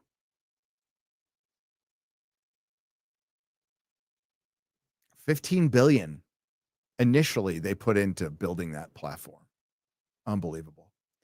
Udite won for $5. Says a 2016 study found that thousands of folk tales all come about 76 ancient stories 1,000 years old. Come from 76 ancient stories that are 1,000 years old. Storytelling patterns persist at great length. But somehow a bunch of knuckleheads who went to film school for a year and were hired because of their skin color or where they put their junk, think that they can tell better stories. Somebody's about to bring up The Witcher, which comes out in 3 days, and you bet your ass I'll be reviewing it. Lauren Hisrich thought she could do a better job than she thought, why am I blanking on the name now? She could do a better job than the author and would know more about it than Henry Cavill, who got the project off the ground, but Netflix decided to sided with her instead. Sided with her instead. So, yeah. It's the quality of writer. Marty for $9.99. The Witcher should have been a procedural and had it produced and had it been produced and cast like a typical 90s fantasy show based on the source material, it would have been an instant classic. Damn them all. Yes. I mean, that's pretty much how season 1 started out. Andrei Sapkowski blanked his name. So they started out by adapting the book of short stories, right? And then they bastardized all those short stories, which had that element there, but they dialed it up to 11, which is turning fairy tales upside down. And if they would have stuck with that formula, even with the overarching story in it, it would have absolutely been a hit and stayed a hit.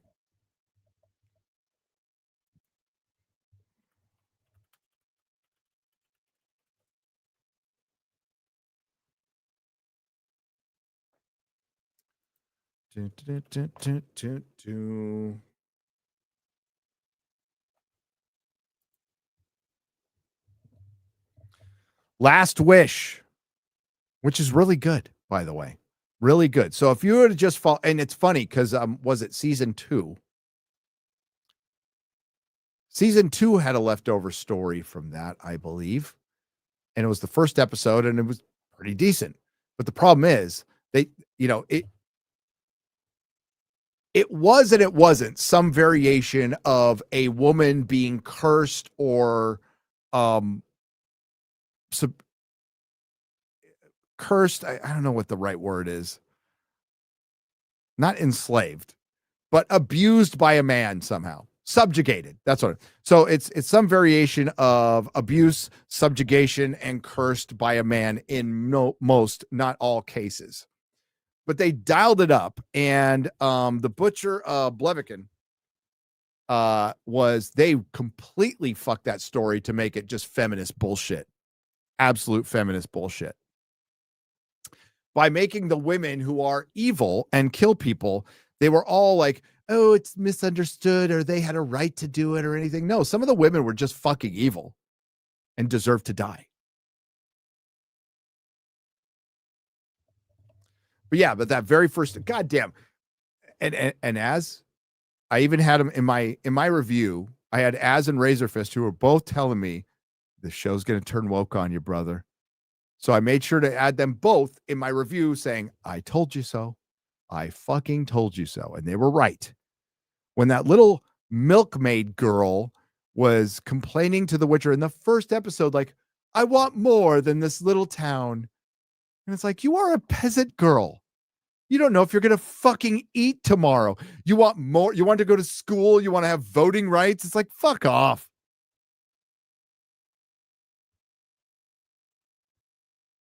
And it got worse. And it got worse. And then Yennefer, right? Casting wasn't spot on, but like the actress who played Yennefer seems cool. And she did a decent job. Then they completely fucked her story and took away her powers so we can have science Yennefer. And I'm not kidding if you haven't seen it. So Blood of Elves has a good story that they didn't adapt, and they decided to take Yennefer's powers away for an entire season so we can give her more agency. She doesn't need her magic. She's got a great mind too, and we need women in STEM. So we're going to give you science Yennefer. I wish I was kidding. Wish I was fucking kidding. It's feminist garbage. So now that Henry's gone, can you imagine how fucking bad this is going to be?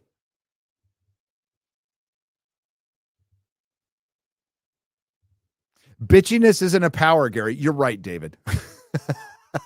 Well, okay, hang on. I spoke too soon. It can be. If it's funny.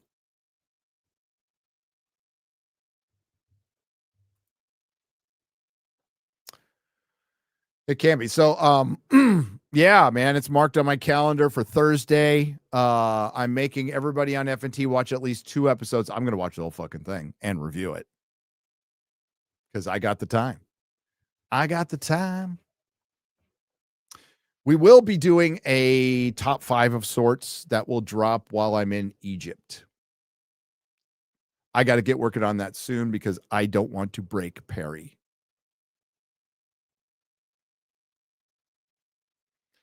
So I could probably get on it, but man, I might have to go somewhere next weekend. Oh, for the book, printing is done. So I am going to be running up to Dallas in the next week or so to sign. That is your book update. I'm going to be signing books. There's a lot to sign, by the way. No auto pen.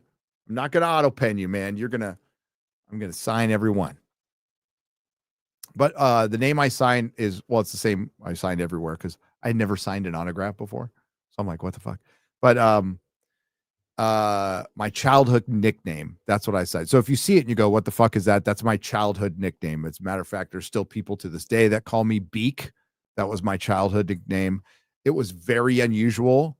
And I mean, extremely unusual for people to call me Gary ever. I was always known by my teachers, my coaches, people who liked me, people who didn't like me, my parents, my sister, all called me Beak.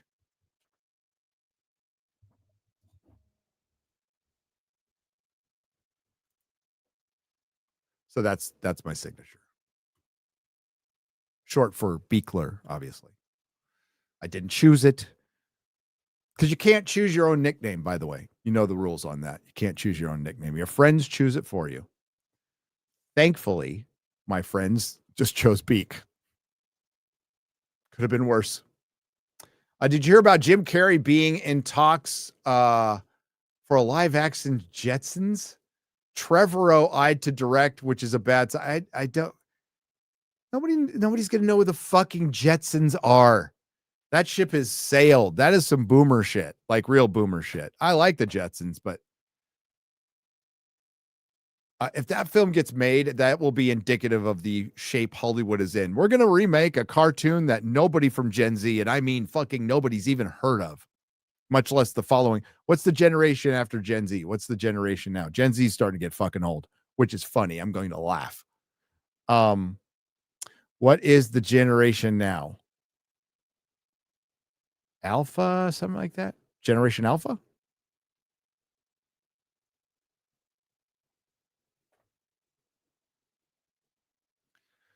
No, millennials are getting really fucking old. And I'm laughing. It is great. They're like, Evanescence song released 25 years ago today. Boo-hoo. And I'm like, ha, ha, ha, ha, ha, ha. That's what you get for listening to Evanescence. Gay.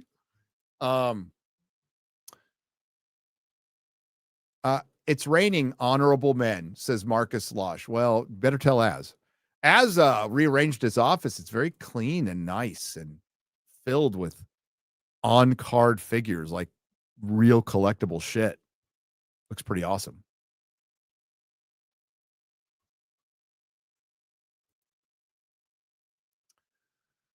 The culture war is all about conquering the most superficial and undiscerning of people, the normies. Yep.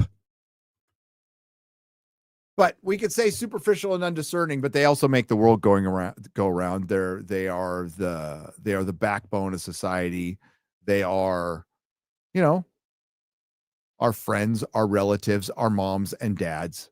So I don't look down on normies. Now I use the term normie because that's what we recovering alcoholics and addicts call regular humans who are not in the program. We call them normies. So I started calling them normies, people who aren't completely obsessed with pop culture. Like there's a balance, right? I think you should care. I think you should absolutely care about what's going on, or at least understand why people care. Nobody's asking people to like video games or Star Wars or Star Trek as much as we do. That's weird, but respect it. Respect that people care and it's important to people.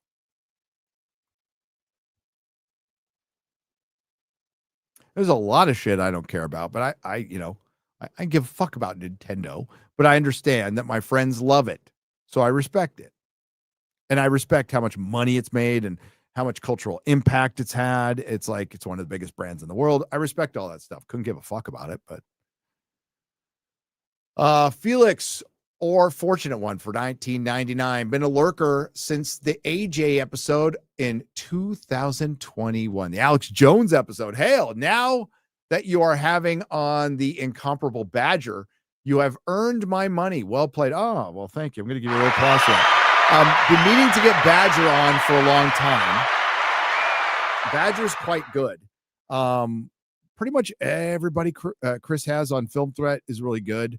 And I think there's some, not that they're young, because some of them aren't young. Looking at you, Derek Anderson.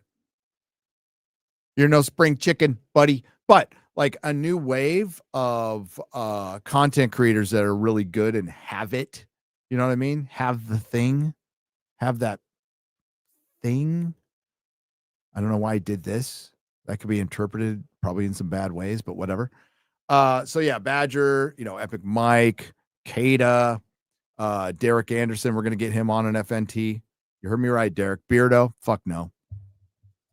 Fuck no. There's Savvy out there. It's Very Dark. Very Dark's been around for a long time, though. She's young, but she's been around a long time. Been watching her a long time. No. When some of us old farts, I'm the only real old fart. So the future's in good hands with people like that. Just saying. Give them all a sub. So Angry Badger, Derek Anderson, the DA, Nerd Cookies. If I forget somebody, don't get mad. Okay. I'm old. Kada, Epic Mike, good peeps. They get it. They care. They know what they're talking about. I like them. Jonas J. Campbell for $4.99 says, I dare you. What? You dare me to do what, buddy? I dare you to join Geeks and Gamers.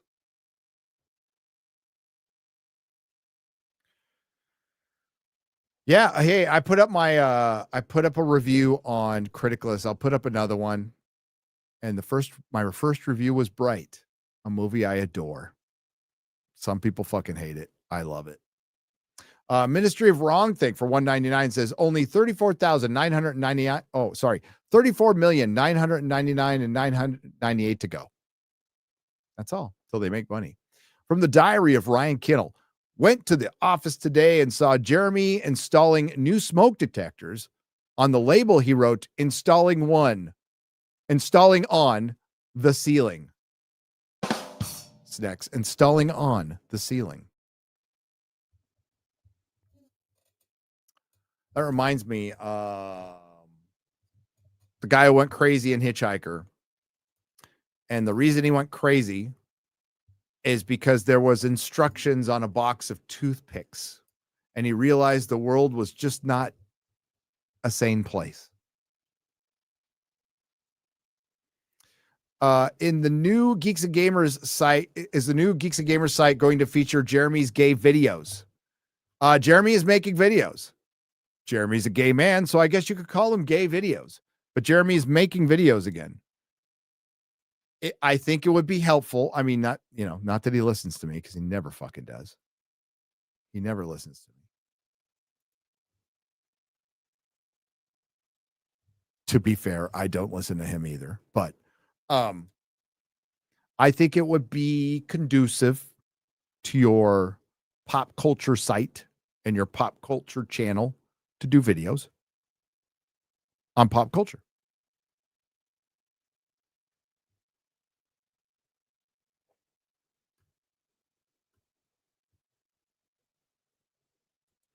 No, so I think the videos will be on his site, but it's going to be covering.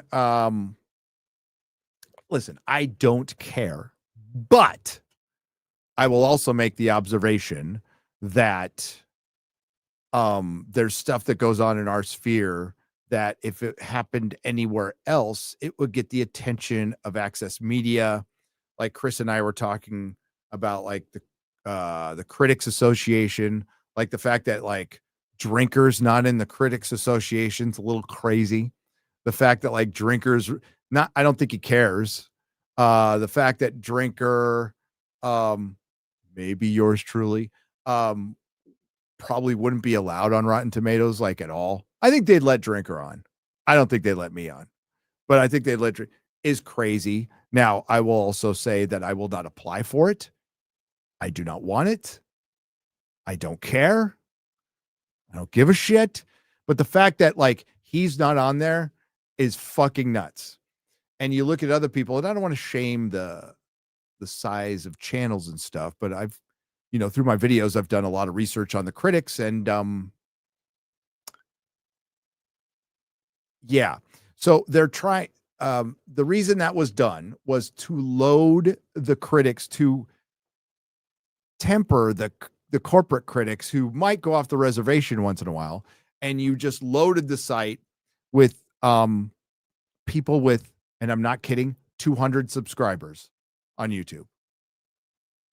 So Drinker can apply, might get turned down the first time, but then there's Black Geek Girl Nerd Communist Nerds on there with 3 subscribers that will, I mean, it's so Geeks and Gamers like, fuck it, we'll do our own thing, which is good. That's exactly what you got to do. That's exactly the only time I would ever like an early copy is if I'm traveling somewhere and I won't be able to watch the movie or show, and I'd love to get it out. Chris hooked me up for Fantastic Four because I was traveling, right? Normally I'm fine with my fellow plebs watching it on opening day.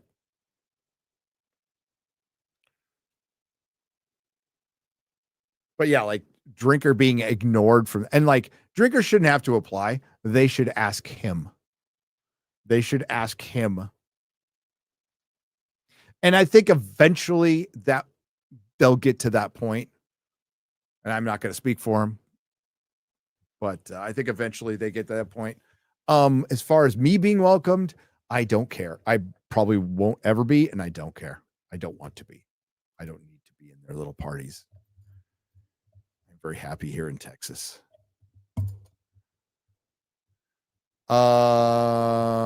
It's me and my dad's birthday. Be funny, guys. I need it. Jester of Roanoke for $2. Sorry we missed this, but I think we're always funny. You guys might not necessarily agree with that. Hey, there you go. Gundam is a great reviewer too. Gundam's a great YouTuber. Gundam is a multi-talented guy. He can paint. He can make music that's really fucking good. He's a talented comedian. He just needs to get the fuck out of New York. No, Gundam's awesome.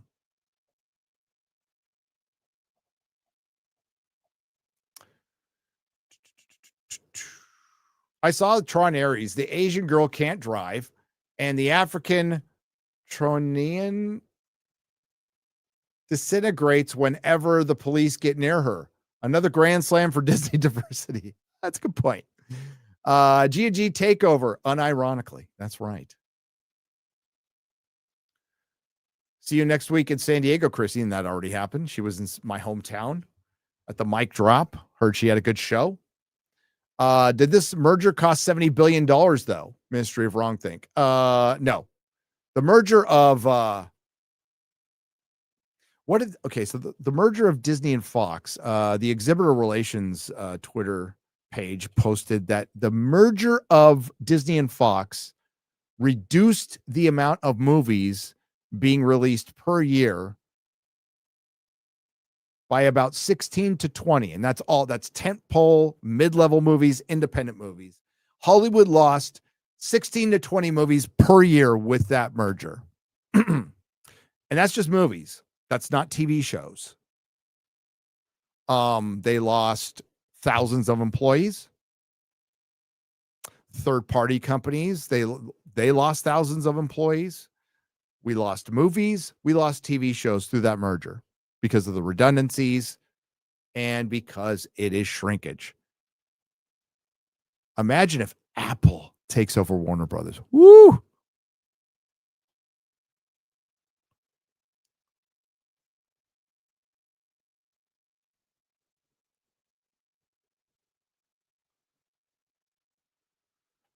The Crazy Cat for $4.99 says Tom Connors is melting down somewhere over these facts. Grifters, all of you. Gunn has a vision, and Angry Badger needs to learn to respect Tom. I think Angry Badger respects Tom. I think they could just have a difference of opinion. That's pretty much it. I don't think there's any disrespect there. Not from Angry Badger. So James Gunn's vision is I want every DC character to fuck my wife. There you go. It's a vision. James Gunn should take his surname, put it in his mouth, and pretend he is Alec Baldwin on the set of Rust. Oh, that's dark. YouTube is run by Marxists. Be sure to catch Badger tonight on Badger's Den. Yes. Glenn Powell is the only likely up and coming star. He is an up and coming star. Not sure if Running Man will be the right movie for him, but we will see.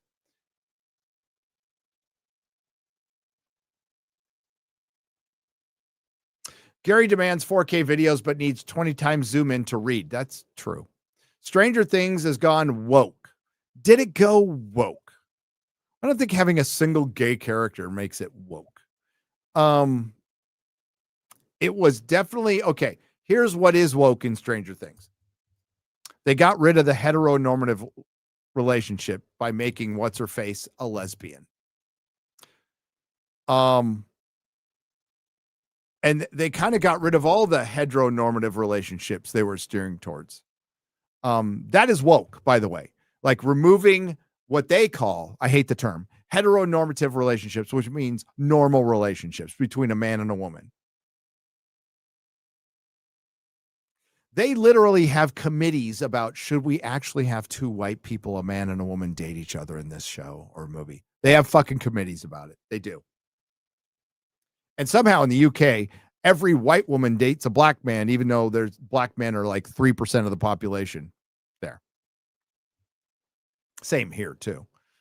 So it did go woke in getting rid of all the relationships, and you could see it. Actually, Guardians of the Galaxy Volume 3, getting rid of the Gamora relationship. That they were obviously setting up, and then they just now they're buds now. So yes, but season 4 really rallied and made Max, a character I fucking hated, into a likable character. I hated Max. Did not like Max at all. And made her likable in season 4. Eddie was fucking awesome. Eddie is a composite of friends I had in high school, and they got that right. The metalhead D&D player. Those were a bunch of my Ronnie Montgomery, John Cleary. If you're out there, if you're still alive, those were my metalhead friends. They were kind of a composite of those two guys.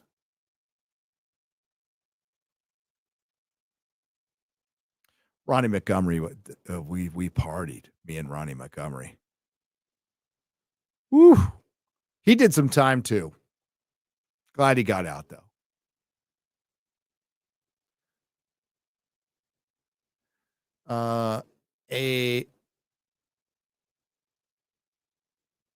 As corollary to what in that way? To Gary's theory that JK wants the TV show to wipe Daniel and Emma from social memory, I think JK might be okay with Black Snake because it only cements Rickman's performance forever. It might, but that's ridiculous because there's no actor that could have taken away what Alan Rickman did. I mean, did Heath Ledger take away what Jack Nicholson did? Did Joaquin Phoenix take away in his good performance in the first movie, take away from what Heath Ledger did? That's ridiculous. That's ridiculous. No, they gave him Black Snake because they needed a diverse character. They're like, this cast is too white. We need a prominent character to be black. Which one is it? It was a political decision. It wasn't based on Papa Esiadu's ability or look at all. And it's obvious, and it's absolutely fucking true.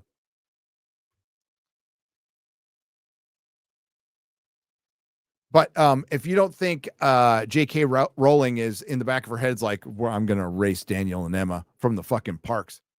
They're going to erase Daniel and Emma from the parks. And they lose money.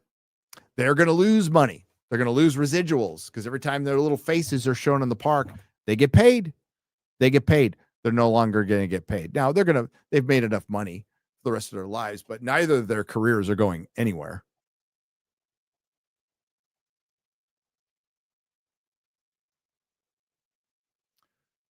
You hear that, Asian? Shut your mouth. TJSTD. Things that Jeremy said to do. Hear me out. Voldemort voiced by Az in Bane Mask. Maybe.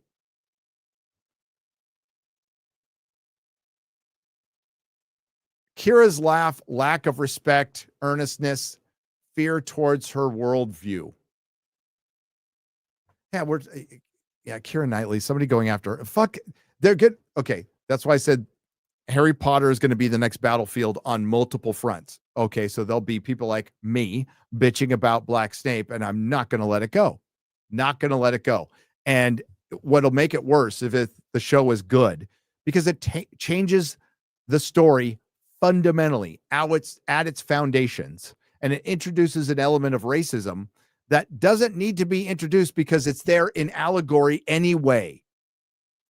In multiple, like with Muggles, with the house elves, it's there. With the creatures, with the centaur, like it's all there.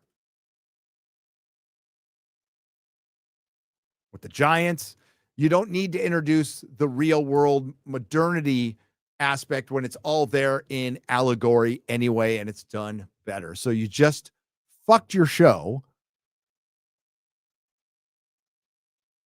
And nobody's ever going to see him as Snape. Nobody's ever going to see him as Snape. They'll go, man, I really like that show, but that Black Snape was stupid. But it's as dumb as making Death in Sandman black. That was fucking dumb too. You took one of the most iconic Vertigo comic book characters ever and made her look nothing like she does in the comic book. And that's the whole point.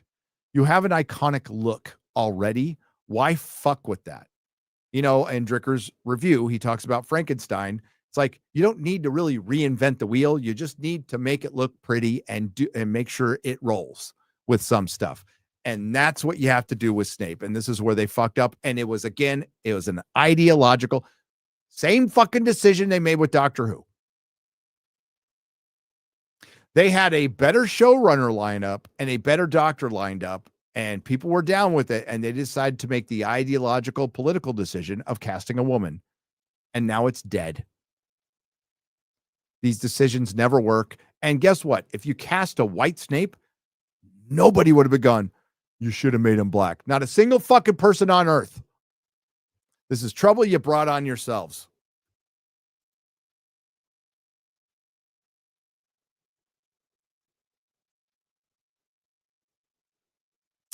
James Gunn getting humiliated in a podcast by his own wife. Will Smith, first time. Haha, that's pretty funny. That's pretty funny. Keira Knightley described by Clarkson as an ironing board with a face. A pretty face. And Jeremy Clarkson is an ironing board with a fucking basketball shoved in the middle. I love Jeremy Clarkson. I dare the Writers and Actors Guild to go on strike. It was the most entertaining part of 2023. It's time for a sequel, 3 years in the making. Dude, my strike videos did really good. Like every single one of them. You guys really, thank you, by the way, really fucking dug the strike videos. And it was, I mean, it's super low hanging fruit, but you're just like, you've got to marvel a little bit. It's like, these people make a lot of money. This industry's been around for hundreds of years. And they really are dumb as fuck. Like, look at them. Look about like a bunch of retards trying to fuck a doorknob. Look at them running around. Power to the people. Workers of the world unite. Like they're fucking iron workers or on the assembly line at Ford in the 1950s. It's like these dumb motherfuckers, they pretend for a living. They act like their job is important. They act like if all of Hollywood and scripted entertainment disappeared tomorrow, some people might be bored for a minute, but then we'll all kind of move on with our lives. I think it's really important and fun, but you know, you need a doctor, you need a mechanic, you need a plumber. You don't need an actor. You don't need a YouTuber. But I ain't going to go on strike going, workers of YouTube unite. I'm going to strike. I need more money to write shitty Star Trek. It's like, get fucking real, people, and read the room. You guys love the phrase, read the room, Hollywood. Read the fucking room. 2023 was the year The Flash came out. Dial of Dysentery. Ahsoka. I mean, like, shit came out, and you guys want more money? And the producers are like, oh my God, there's this thing called force majeure. And these idiots are going to go on strike, and all these bad deals that the producers admittedly made, they can get out all of them now. Every single one of them. And guess what they did? They got out as many as they could. They canceled a bunch of shit. Imagine the cringe we would have seen if they hadn't gone on strike. Woo! But they used this term force majeure, which is we could just cancel this, you know, because the act of God. And that's what brought us this year of nothing. It was all the shit that was canceled from the strike.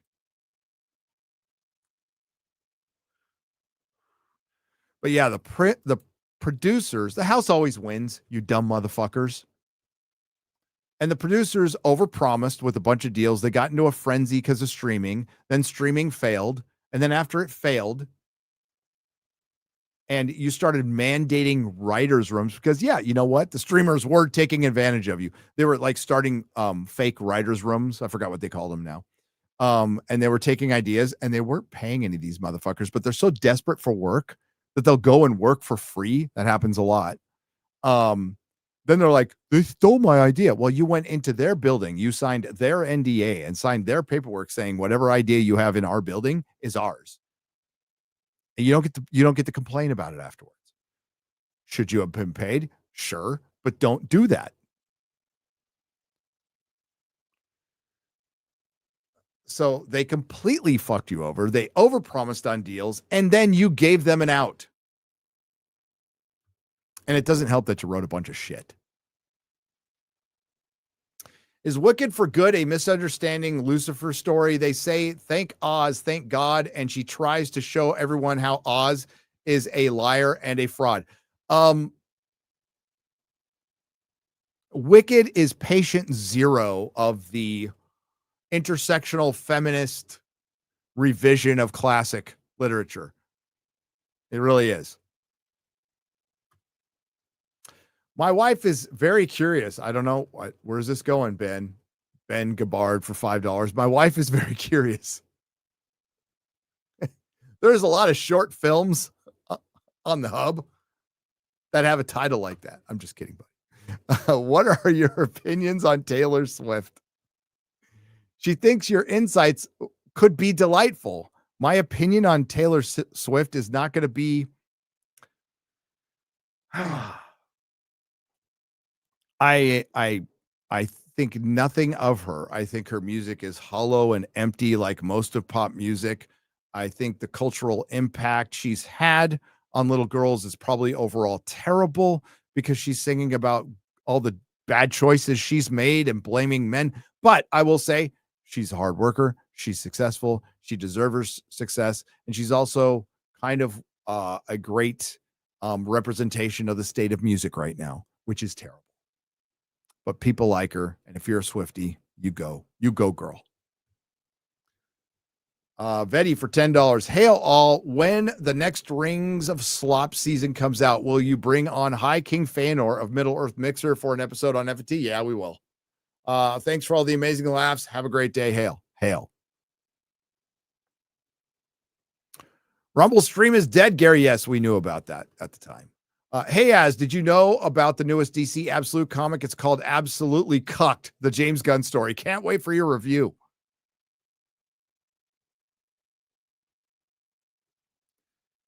Gary turning 42 this week, hoping you and Jeremy can wish me happy Jessica. Happy Jessica, Jennifer. Reading Tolkien and people and POC's image comparing those ugly, destructive, murderous beasts to orcs. Yeah. So is this all about Jonas's new OnlyFans account? Yes, it is. Hotly for $4.99. Gary's right on the money with Batman casting before the end of the year. As recently, both Alan Ritchson and Chris Pratt have denied being Gunn's Batman. I think they cast Batman before the end of the year. They need energy. They need something positive. Who did I see rumored to play Joker? Skarsgård. And I think that's good. I think that's good casting. Unfortunately, if James Gunn has anything to do with it, it'll suck. The day before Charlie Kirk, my father went into the hospital. He was diagnosed with colon cancer. After a month of complications, he came home a couple of nights ago. Please keep him in your prayers. That is from Black Tiger 001 for $10. He is in our prayers, brother. He's in our prayers. All right, we're going to stop it there. We got more to do, so we'll be back. We will be back later in the week. And fuck cancer. Yeah. I owe the members it's going to be a Tulsa King marathon. I think it's 3 episodes we're going to do either Saturday or Sunday this weekend because I can't do them next weekend. So I'm going to travel for a super secret project that I wish I could tell you, but it's super secret, but it's pretty cool. I'll tell you someday. I'll tell you everything. I'll tell you everything. Coming up, we have I just released a video today. Why they hate the Lord of the Rings, the scouring of Tolkien. Our next video will be The Witcher Season 4 review. Either full thing or part 1. Later this weekend, we will be watching 3 episodes of Tulsa King together. Jeremy's loving it, and that's awesome. And then I'm going to get into Mayor of Kingstown. And then Landman. Oh, fuck. Landman is in a couple of weeks, guys. Landman is in I think it's right when Tulsa King ends. Frankenstein review will be on daily soon. Drinker dropped a Frankenstein video. Very good today. I'm really curious to see if Mahler likes it. Not sure, but just because I value his opinion. But I loved it. It's my 3rd favorite movie of the year. So Weapons, F1, Frankenstein are I couldn't even give you a top 5, to be honest with you. I couldn't. I don't know if Kingstown's good. I haven't seen it. But I have to say, out of all the Taylor Sheridan stuff, Landman, I love Tulsa King. It's fun. But Landman Season 1 is his best work, in my opinion.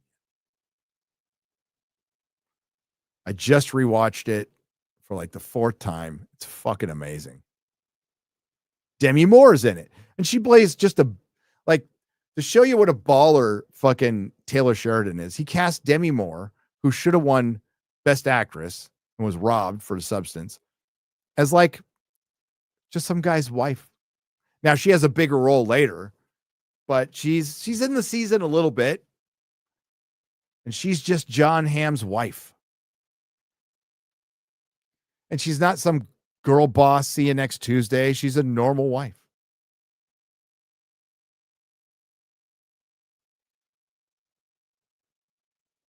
Am I going to be on the Unsubscribed podcast again? Probably. I mean, they're busy touring right now. But yeah, anytime. Eli and the guys, I'll hang out with them anytime.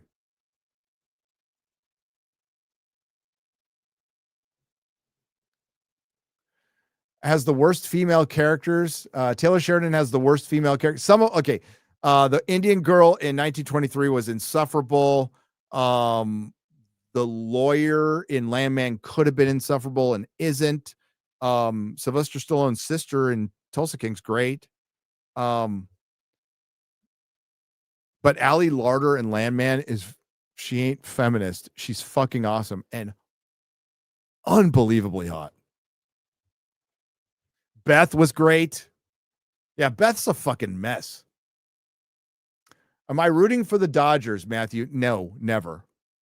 I mean, fuck Canadian baseball, but I can't root for the Dodgers. It's against my everything in my DNA. Ali Larder is smoking hot. And she was asked about like being objectified in the show, and she goes, "Yeah, objectify me. I work hard on this body." It's like, you go, girl. Yeah, fuck both teams. I don't care.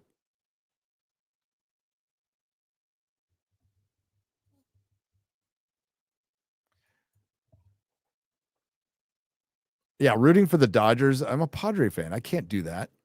Go ask a Giant fan if they'd ever root for the Dodgers. You might get assaulted.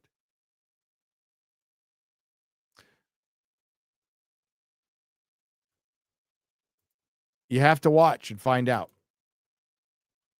I ain't spoiling anything from Landman if you haven't seen it. If you haven't seen Landman, like, go watch it right now. Right fucking now. Yeah, here we go. Fuck no. The Giants can thank the Padres for all of their most recent success. Bruce Bochy, great man. And hail Texas Rangers for winning one with Bruce Bochy. Great dude. Padres did him dirty. But we are San Diego, or they were San Diego. Yeah, I'm not part of San Diego anymore. I don't claim San Diego anymore. It's kind of weird. I'm in this weird little city in Texas that's Thankfully, not Austin. Like Dallas is sexy and everybody wants to move to Austin for the tech stuff, and Houston's just a nasty port city. Sorry, Houston. And San Antonio is just kind of the burbs with a nice little clean downtown. When I went to Riverwalk for the first time, I'm like, this is going to be some cheesy tourist shit, and it's awesome. It's unbelievably awesome.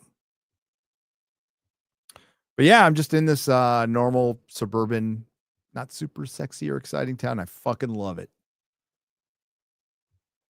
We don't have the homeless problem Austin does. It's pretty chill. Pretty chill. I like it.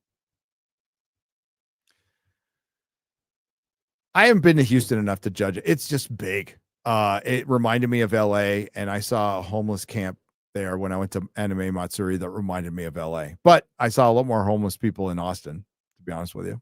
And I know Austin used to be cool. And it was probably Californians that fucked it up. So fuck those fucking filthy Californians. Keep them out of Texas.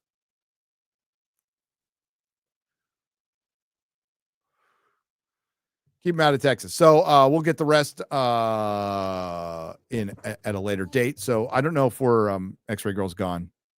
I'm not set up to raid Fuck My Life, and I don't know if it's on Vera Dark or Ryan's channel. Here, I'll find out before we go.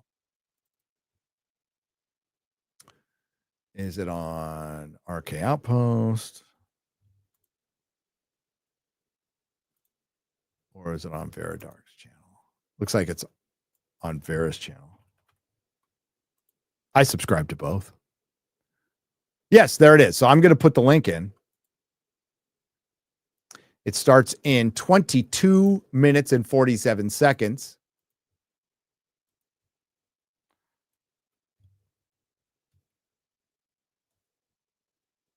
There you go. You might have, I don't know if that comes up as a link. You might have to copy and paste it, but please go to, if you want to continue your streaming night with some entertainment, go check out Vera Dark and Ryan Kinnell on FML. Fuck My Life.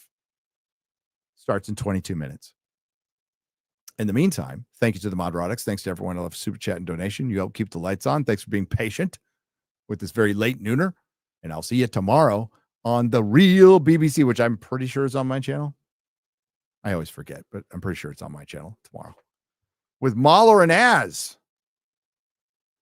With Mahler and Az. So, again, thank you all for listening. We appreciate you. Oh, Mahler's Gaming. You can go kill some time there.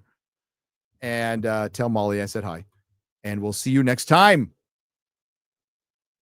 Not all who wander are lost, and may the wings of liberty never lose a feather.